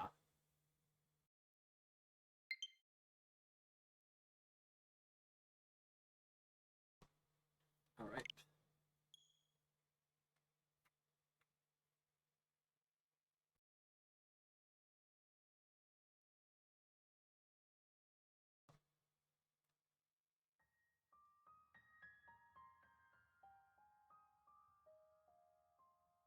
I will say there are some more things I can show in this game, but we're not doing them because they require an entire New Game Plus playthrough.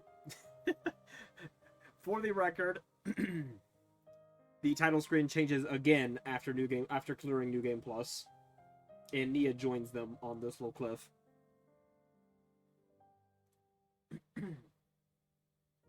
And there's also a couple extra blades in New Game Plus, but I think I discussed all this in the original playthrough, so we're not going to get into too much of that here. We're going to jump into challenge mode. Oh. Shit.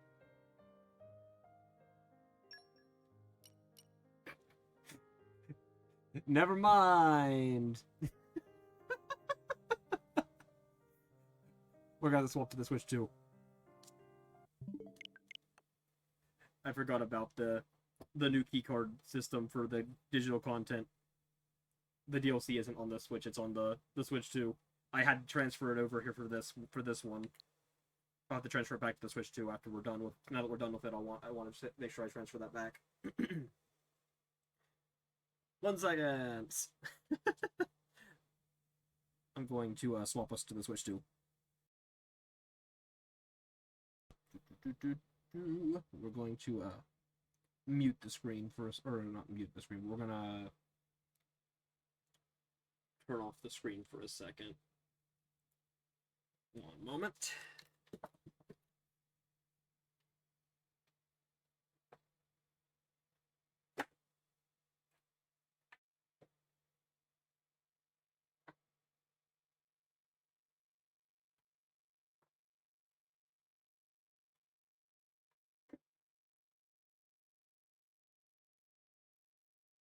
Alright. Add on. About the cartridge. What happened to Switch 2? Oh yeah, Tribe Power Warriors. At some point. Okay. We good? Okay, it's turning on. Which means I can do this. Aha! There we go. All better. Problem solved. Oh yeah. Wrong Pro controller. Okay, turn off the Switch 1. This Pro controller goes to the side, and I get my nicer Pro controller back. Finally, been using that old Pro controller for ages. Oh, I missed this one. So much nicer. Holy crap. I'm rediscovering how nice the Switch 2 Pro controller is all over again. Oh, it's also dead. That makes sense. One moment. Okay, I plugged it in. Hooray! Back on the Switch 2. Oh my god, it loads so fast. Everything's so much quicker.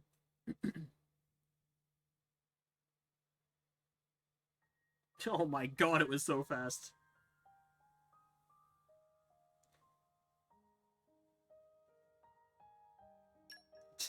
It was so fast. Oh yeah, now we have the DLC because there's the Torna option. Okay, we can hop in now to our save. Are we up on top of the world? Probably in front of the final boss chamber. Yeah, we are.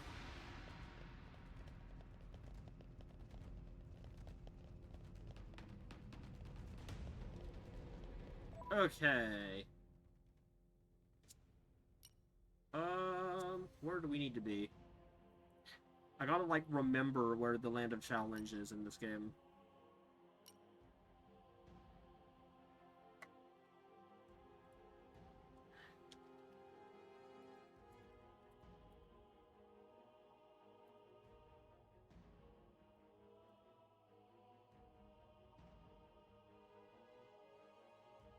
The Alethro Ruins.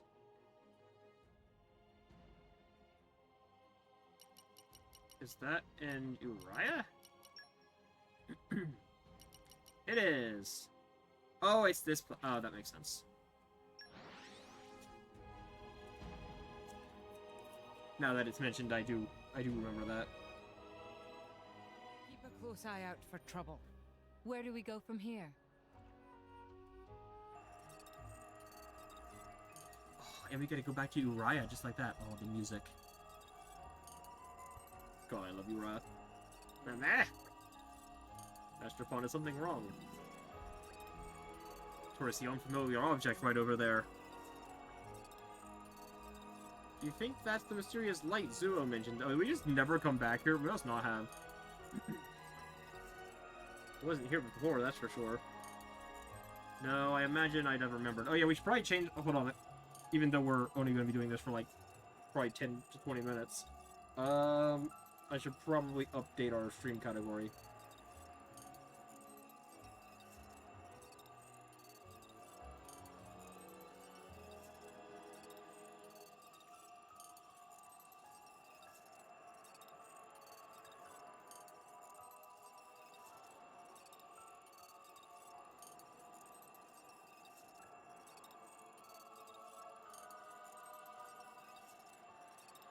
Okay, we're playing Xenoblade 2 now. Problem solved. I didn't remembered. But what is it? Tora's senses are tingling. If you're so curious, Tora, why don't you go check it out? Meh. Nia's like, yes, Tora, go investigate the strange light that might kill you. I mean, definitely not. It's totally safe. No, Tora believed discretion is better part of valor. Curiosity kills more Napalm than League Go. Maybe a Rex check. Me again? Ugh. If you're lying, I said I wasn't curious myself. Just like with salvaging, if you don't take chances, you'll never make it to the good stuff. Right on, Rex, go do your thing. On it. Just please don't do anything reckless. I feel like touching the strange light is pretty reckless.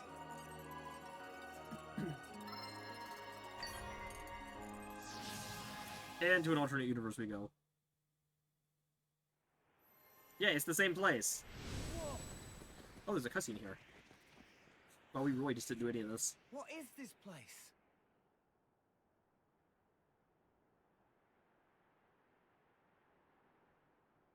Very strange and mysterious is what? This may not even be all rest. Well, we'd better be on our guard. Oh yeah, I forgot about this. Where are we? This place? Shulk, maybe we should turn back. We don't even have our weapons. Hmm.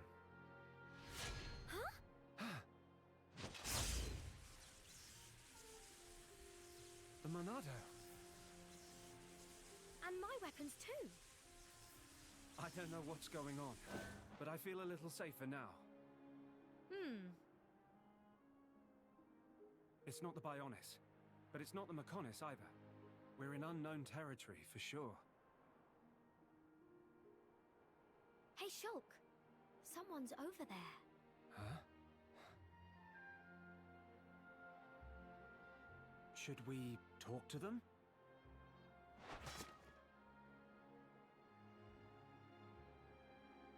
Masterpan, humanoid life forms. Their clothing style looks funny. What should we do? They look friendly enough. But it's just so strange, running into people in a place like this. I'm not sure how to handle this. Looks like we've got a problem. It's good to help each other out. Tell us what's wrong. Huh? Oh,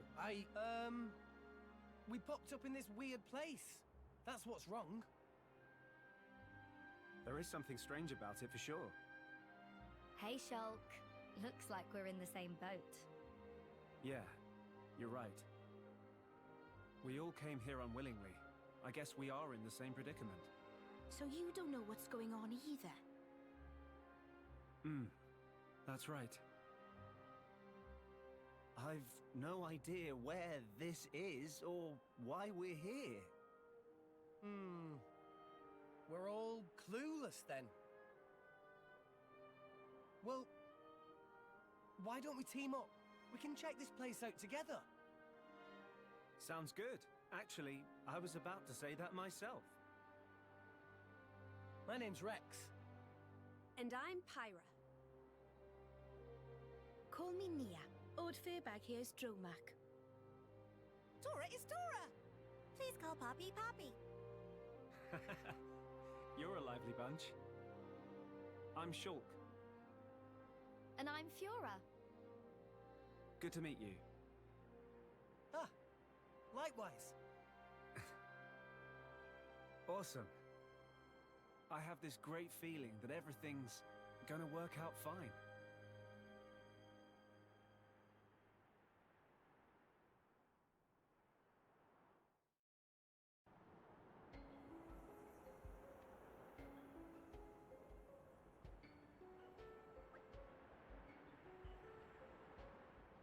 Wow, your world sounds way different than ours, Shulk. Can't even imagine. Yeah, it's. I gotta say, first things first. I can't believe we never watched this scene in the original playthrough. How did I forget to watch this scene? Second off, it's so weird seeing them in the Xeno 2 art style because we're used to seeing them in the Xeno 1 Definitive Edition. This is before Definitive Edition. So they're in the Xeno 2 art style properly, and they look a little out of place, but it's kind of neat. Also, this Shulk and Fiora seem to be... Well, I don't even know. It's hard... I don't really know what placement they're in their timeline. Because I would say it's before shit hits the fan, but if Shulk has the Monado, it's gotta be after shit hits the fan. Who knows? It's not important. But regardless, the other thing that's interesting is this was actually referenced in the Pyra and Mithra Smash Bros. Trailer. After the main trailer, Shulk and Pyra and Mithra go to clash at the end, and they make that fancy X, and it's like, haha, super cool, it's the Xenoblade characters fighting. And Shulk mentions something about, I never thought I'd see you two again. At the point of that trailer, this was the only time they met in this one cutscene in the DLC. They were quite literally referencing the Land of Challenge cutscene in the Smash trailer, and that's so random, but also really funny at the same time.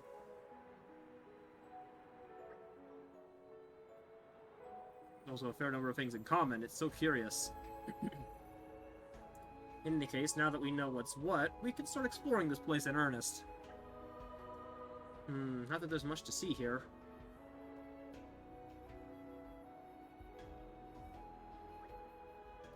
Shulk, Fiora, have you guys been here before? No, never. Fiora and I were just walking when suddenly we saw this odd light. It turned out to be a portal. And Shulk, being Shulk, he just had to stick his nose in and see what it was all about. Yeah, sorry about that. What happened to us was fairly similar. Cora also think like Shulk. Not care if curiosity killed Napon. Cannot stop self from touching things. Wasn't it our chum who did the deed, though? Fact is irrelevant. The portal you came through is over there somewhere. Yeah, you came from a different one then. That's right, it's just over there. Well, I can't see anything. Same here. I suspected as much. Each of us can only see the portal we ourselves passed through. We can't travel to your world, Rex, and you can't travel to ours. So we can only meet here. Seems that way. It decided then, we spend a nice time chatting here. Ooh, shall I prepare some snacks? Oh yes, please, Pyra, I'd love a bite. That not such good idea. Who's there? This came from above. Over here. Oh, hi, Arcsage. When did he... Is no big deal. Not for Napon Arcsage. Who are you? Napon Arcsage is great Napon, who through endless training in many times and places, becomes sagest of sages. Even though the Arcsage look even more little pawn than Tora. Such rude pawn. Despite appearance, Napon Arcsage is 100 million times age of Tora. 100 million? I'm not buying it. Friends, believe it or not, it not matter. But truth is truth, and truth is that Napon Arcsage make this place. You made this place. Indeedy. But whatever for. To pose in witness of overcoming of combat challenges and unimaginable and frankly unbelievable difficulty. He needs to test our mettle then. Strange hobby for a Napon to have. Yeah, that doesn't sound very pleasant at all. Nah, that's very upsetting to hear. As long as we can get reward, Tora have no problem with challenging challenge. But of course, if friends can overcome challenges, Napon Arcsage will fork over treats. And treats commensurate. What the frick? Commensurate with was okay, whatever. Ooh, can Tora win rare tropical edition of tasty sausage? What does that even mean?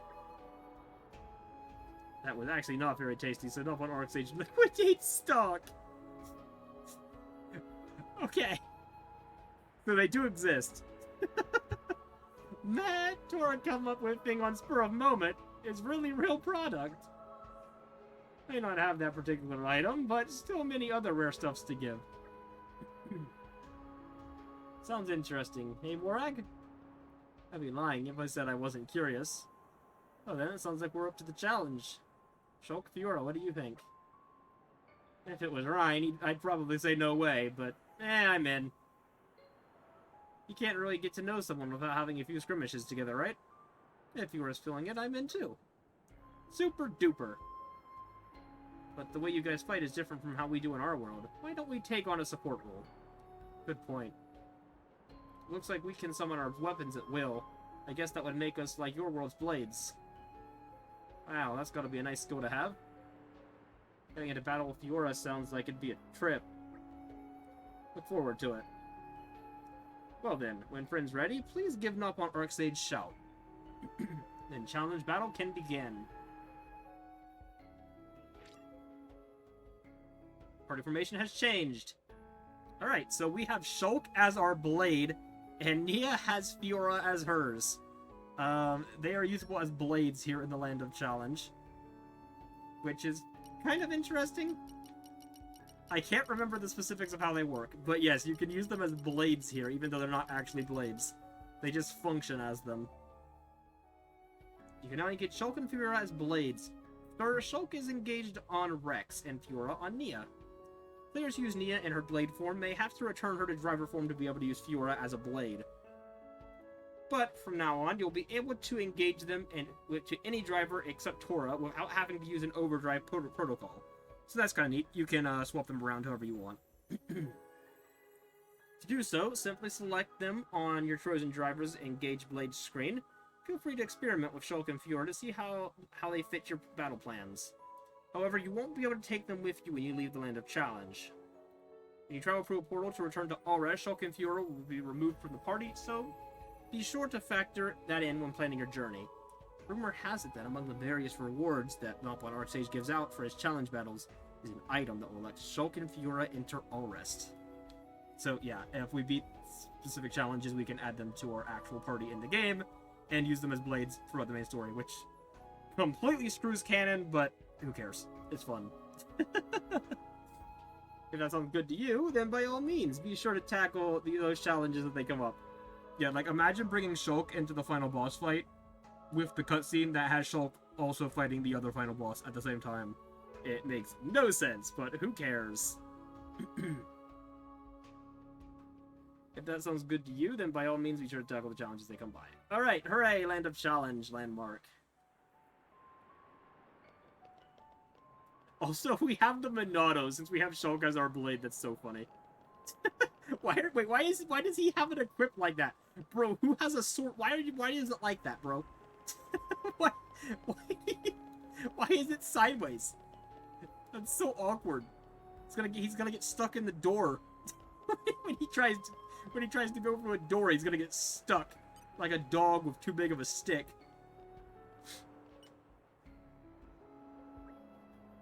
Archie says, friend bearing Nopon Summons Part 2. That meaning friend can prepare for anything. Should I be worried? Who challenges otherworldly fighter and poisoned paradise. Are tough as nails. Need every preparation to book.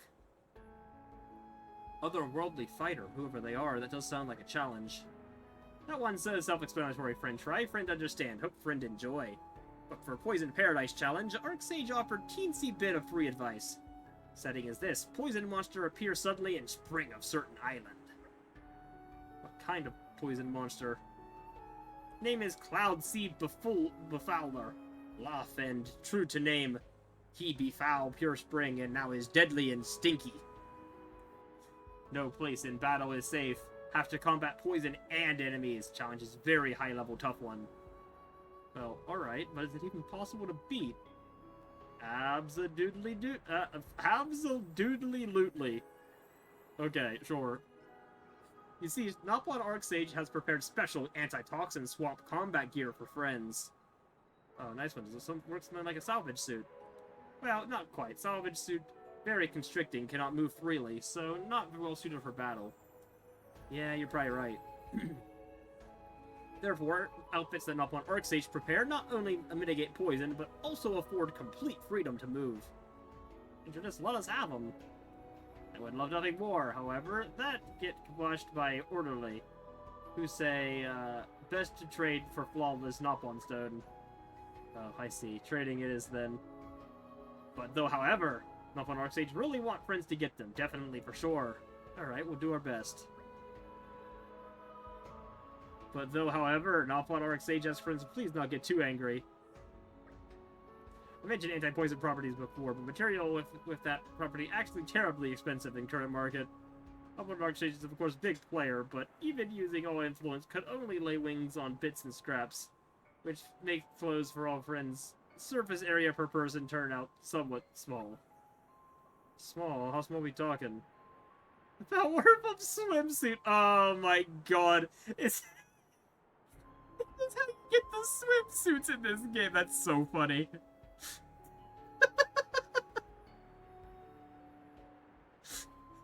I know there are swimsuit alts in this game. And through the Land of Challenge, that's so funny that that's how they put them in. Swimsuit. Indeed, swimsuit. The Varadira and the others guys are going to be wearing swimsuits. Oh yeah, that's... You would be interested in that, wouldn't you, Rex? Rex's interest is piqued. Well, I mean, maybe, I guess, but... No, I mean, what am I saying? They'll strangle me if they find out. Please to calm Rex himself. Surely we'll be fine. saying where swimsuit is just slip of tongue. The correct term is special anti-toxic swamp combat gear. Yeah, definitely. That's totally what they are. This bastard totally did it on purpose. If not wear, then take poison damage. So quite fearsome damage as well. Friends would die in 10 seconds tops. Still not sure everyone will be on board with this. They don't have a way to clear a challenge. There's no way around. Right, fine. Do our best to collect flawless Noblin stones so we can get a special anti-toxic swamp combat gear. Then I'll do my best to convince everyone to actually put on the special anti-toxic swamp combat gear. And then we'll do our best to take out that Cloud Sea Befouler Loft. That is all an All-One Orc Sage asked for. Knowing Rex is just a matter of time before challenges crumble like wet tissue during allergy season. For sake of Rex, probably best to not mention that determined combatant can clear a challenge even without gear. Did you just say something? God, that was great. Yeah, Pyro, what's the question?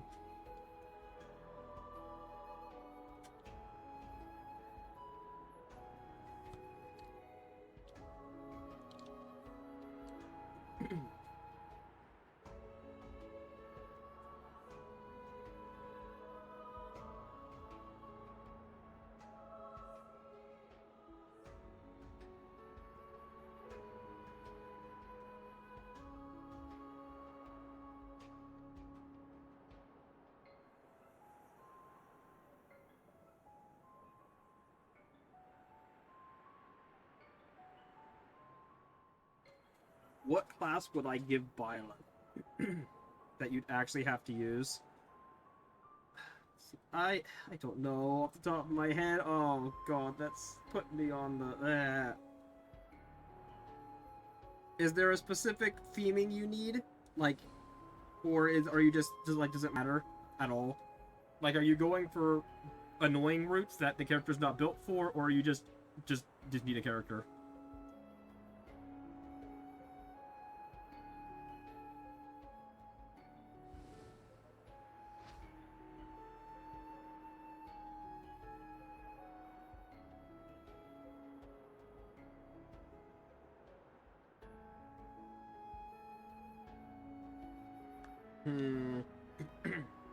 See, the problem is, I haven't played 3 houses since our playthrough, and I honestly can't remember all of the classes. And I feel like it would be too lame for me to just go with his default master outfit with Zofa's.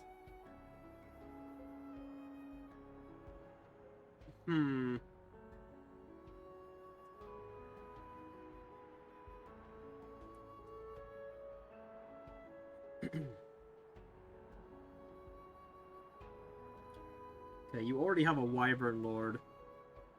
I was gonna say Wyvern Lord, but you already have one, so that would be lame. As cool as the Wyvern Knights are.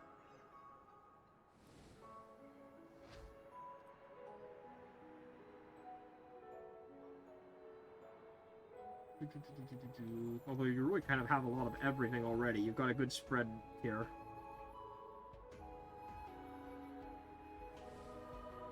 What classes do you not currently have? We'll go with that.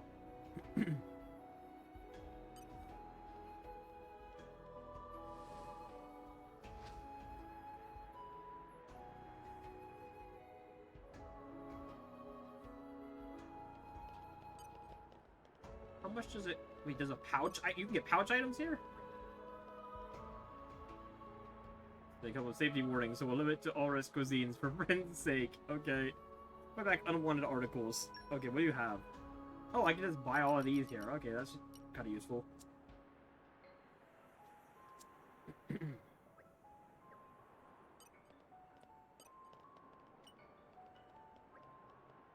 Okay, you're the one who has the swimsuits, right?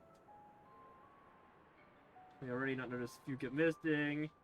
I don't want to say. Okay, what we got? Jumping stones for rare and special items. Special item like disguised pyro, which changes the appearance. Oh, is that let me get the suit the little costume she wore towards the start of the game on Torigov. Choose a different character if you want, but it'll just act like a normal item in that case, and the character's appearance won't change. do we have? Prototype Suit Rex, Candy Stripe Nia, Buster Mode Tora, Dress Uniform Morag, Emperor Cake Zeke, Mithra Style Pyra. What is Pyra Style Mithra? Oh, does that like change their color schemes around? Savage Dromark. What the hell? Crimson Orchid Bridge. Okay. Holy Knight, Falcon Knight, Mortal Savage, Dark Flyer, Trickster, Dark Bishop. Mortal Savage. I like that class. And then again, that's kind of whatever. I'll be nice. Mortal Savage, because I like that class of Violent. I think that's what we used. But it's also like really good, so it feels kind of cheap because it's gonna make it so that your playthrough is really easy. I don't care, whatever. That's what I'm going with. Have fun. Ruby Blue Pandoria, Cloud Sea King Rex. What the hell kind of name? Blood Witch Nia. What the frick? Oh, these are expensive. Holy shit. Skullface Punk Tora 300. Scarlet Inquisitor Morag. Okay. Shining Justice Seek. These are crazy. Blue Sky Pirate. Carbon Nifra. Obsidian Dromark. Okay. Jade Orchid Brigid. Magical Pink Pandoria. Cornflower Poppy Alpha. Antique Princess Cutie. Nano Orange Cutie Pie. Cloud Sea Shark Rex. Holy shit, we're not even halfway through. How many of these are there? Oh my god.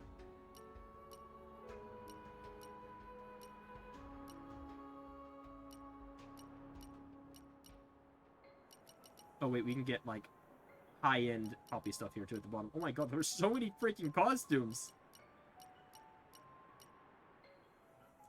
Tora Idea Boost Rev. Okay. Good lord. There was so many! Okay, what do you have?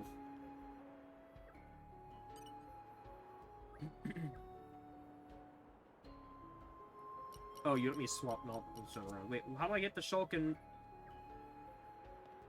Fiora item to let them come into all rest? I thought that was with you. Is it? Huh?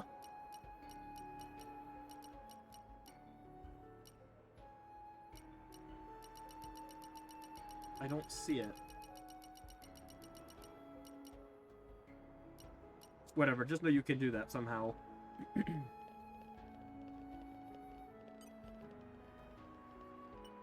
Friends best show what friends capable of. Okay. I don't know if we're gonna be able to beat this because I'm kind of oh no, it's only 3 stars. What are these special battles? Titan Battleship Assault. Jin is a man who is man to destroy the Titan battleship single-handedly, though Arctic powers friends can experience too. Wait, I play as him? That's badass. I get a mission where I play as Jin. This year's hero pawn, I have to play as him. Okay, there's actually some really cool ones in here. Cloud King's Revenge. Challenge available upon defeating a certain. That's the strongest unique. That's the strongest super boss in the game, by the way. The Cloud King. Chicken Heart Challenge. What the hell is that? Okay.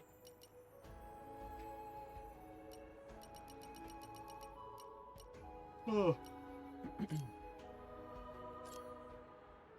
Yeah, we can play on the harder difficulties too. We're gonna do this one. This is the one I want to do.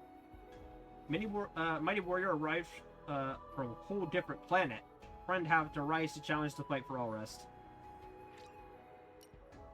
I think this one has a cutscene too. Not one Archsage expecting good show.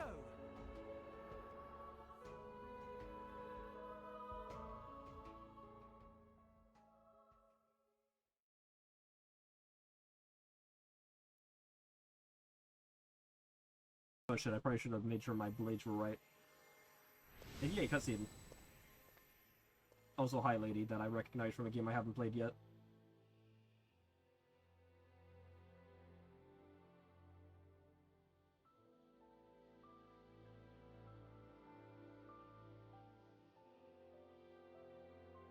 I gotta say, showing up in Uriah is probably the best place you could have started. Incredible. What a stunning view. You look so weird in this art style. Is that... Cherry? Yes, it really is. From the country he loved so much. Where did all this data come from? And such a wide open battlefield, too. Very realistic for a simulation. I'm pretty impressed. That Nopon trader really gave me a good deal on this.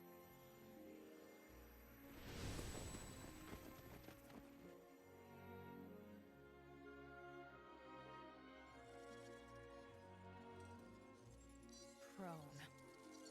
I see. So you're my enemies, then. Only this many, though? I'll have to tell him to crank up the difficulty next time. Lady, Fortune not, favors the bold. not to do it. Some ranged arts. Sliding slinger! Oh boy, I don't know what the song is, but it's pretty cool.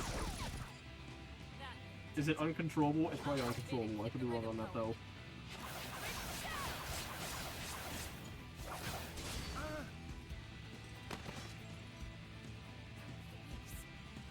Doesn't match prone data. Is the simulator bugging out? Seems best to clear them out quickly. Oh yeah, X has lyrics in its battle music, by the way, just so you guys know. And yes, it's pretty cool. Even though it sounds nothing like typical Xeno music. Yeah, we got some X stuff to do, even though we've never played X. There's no spoilers here, so we should be okay. Elma! Alright, it's time to get stuck into challenge battles. The challenge begins the moment you see START appear on the screen. The arrow indicating the challenge is elapsed time. Try to clear the challenge before the time limit is exceeded. Yeah, this is uncontrollable. I recognize this.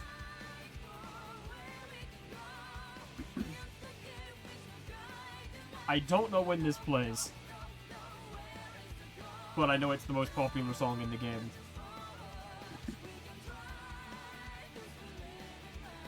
Alright, time before the time limit is exceeded. And now, the arrow's pointing to the number of ether cubes you've collected.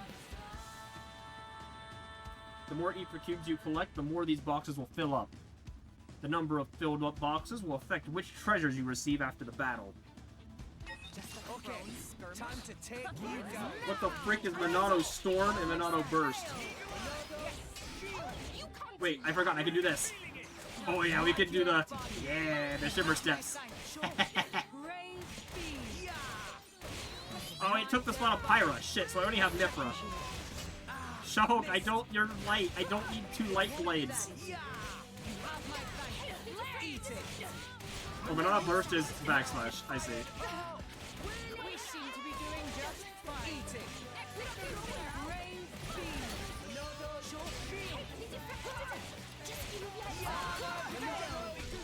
Here we aggro down. Yeah, this fight is pretty hard, if I recall. I never heard of this. I don't know if we're going to be able to beat this one. I'm going to completely real with you guys. I know for a fact this one's really hard. Did the enemy drop just now? That's what we call an ether cube. Ether cubes disappear after a short time. Try to gather as many as you can while you're fighting. That's how we're... Okay. Okay, we're hoping the fire is parked in there because I at least know how she works.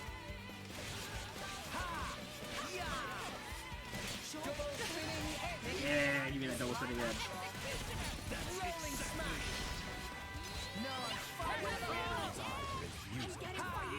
Yeah, you have a ton of HP, holy shit.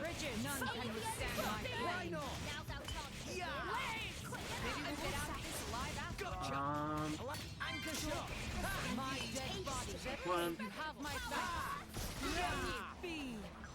Wait, are you not playing the fun animation stuff?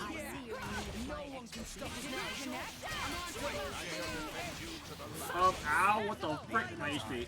Music to my ears.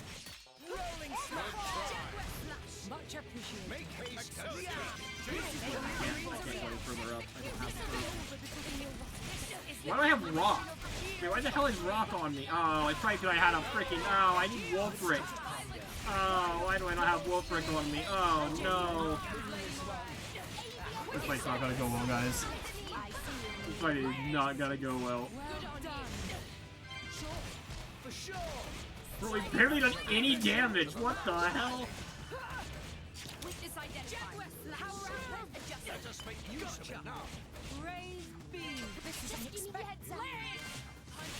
Is it because I don't have the Ether Cube? Do I need to get more Ether Cubes to do more damage? I honestly have no idea. Alright.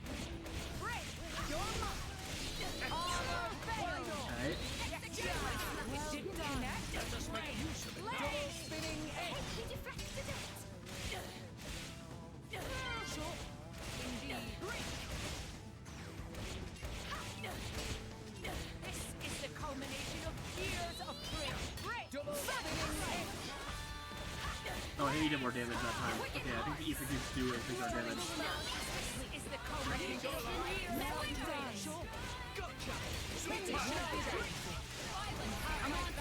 Oh, I screwed it.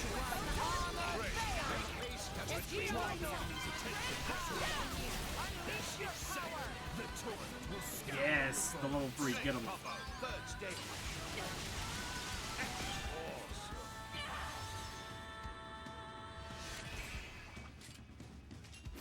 I gotta quickly try to remember how these blade combos all work, but I think I mostly remember. We should be okay. It hasn't been that long since we played this.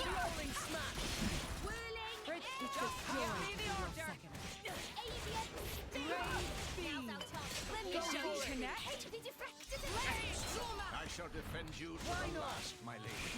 My dead body. Cube. Much appreciated. A mist. Double spinning edge. Why not? Nicely done.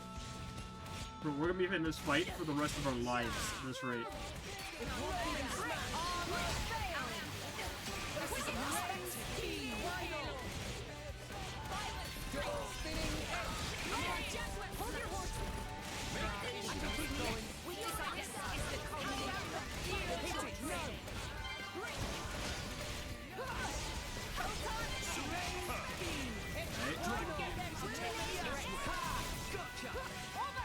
I mean, he doesn't seem to be doing a ton of damage to us.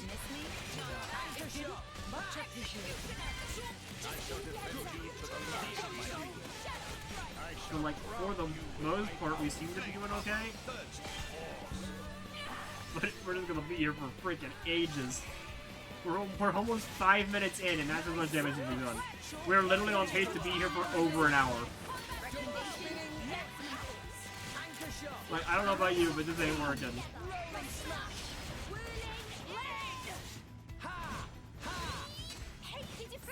Nicely done. Just now. Much obliged. Double spinning edge. There's a reason why I am my dead body. You have my thanks. Rain speed. No effect. Watch out! Double spinning edge. Armor veil. Give it everything I've got. Concentrate, Rex. Sacred arrow. Well done. That did nothing. A miss. Double spinning edge. Why not? Anchor shot. It didn't connect. Rolling smash. Why not? Double spinning edge. Defend you to the last, my lady. Anchor shot. Let us make use of There's it a now. reason why I am special visitor. Defeat it. No. Armor fail. Yes. It didn't connect. Why not? Okay. This is the culmination of years of rolling smash. Break. Violent streak. None of that. Jetway smash. Double spinning edge. And retreat. It won't be that easy. You have my thanks. Well done. Executioner. Double spinning edge. Defeat it. No.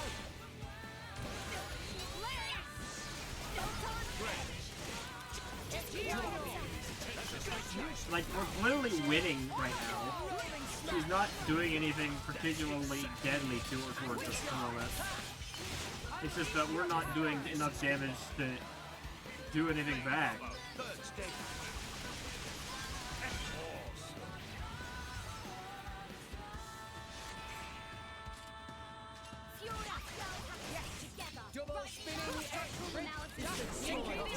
I did not mean to do that.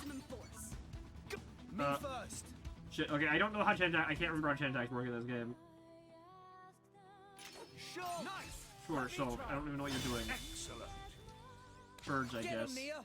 On Okay, it. oh yeah, the orbs.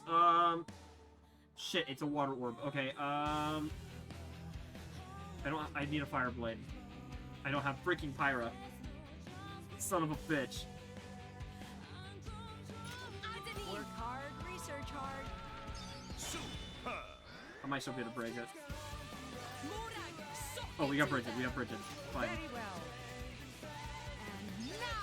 At least one of our characters has their main lineup. And another one. Superb. Okay, we burst the one orb. We didn't have enough orbs built up. I forgot how the chain attacks worked. Mithra. Finish this.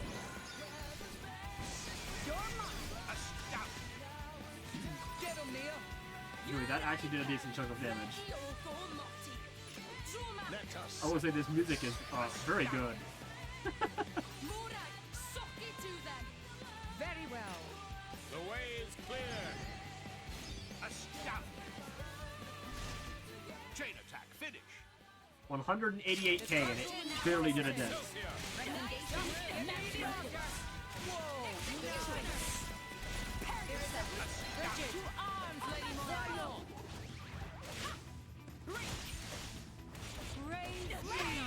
I missed.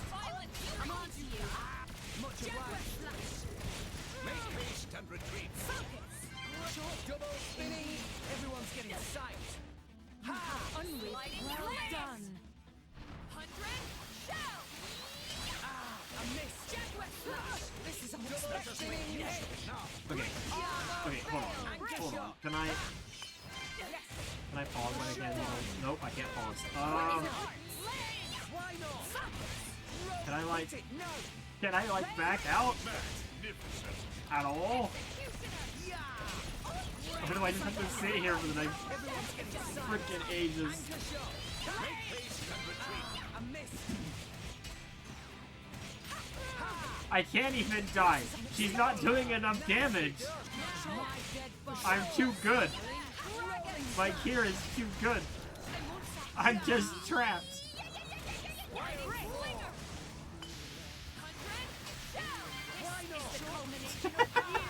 like I'm out healing her damage. Everyone's still at full HP. We're just stuck in a battle of attrition. God damn, she has so much HP. Hold on, I gotta look this up. Well, right, you just keep attacking, okay, buddy? Here we go. Let us make use of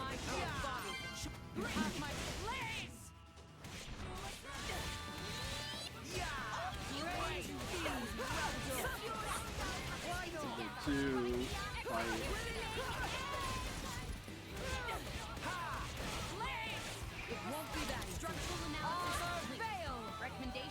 Like,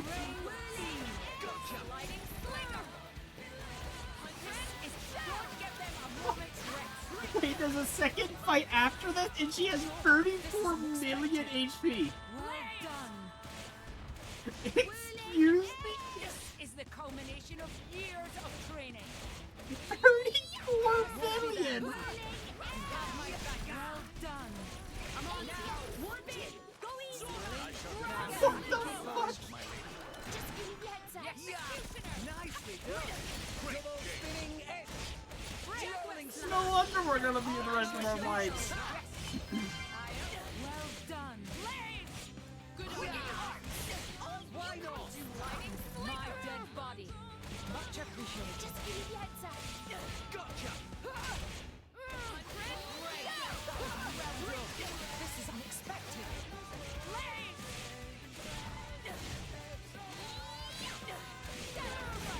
Okay, yeah, they're literally talking setup for this fight.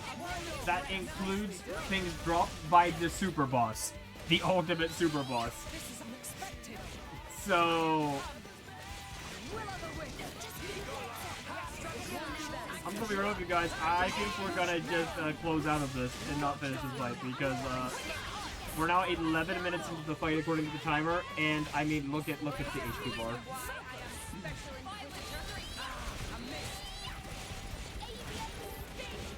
I mean, we clearly can win, I think. I just think it's gonna take us over an hour. It's an ultimate battle of attrition here.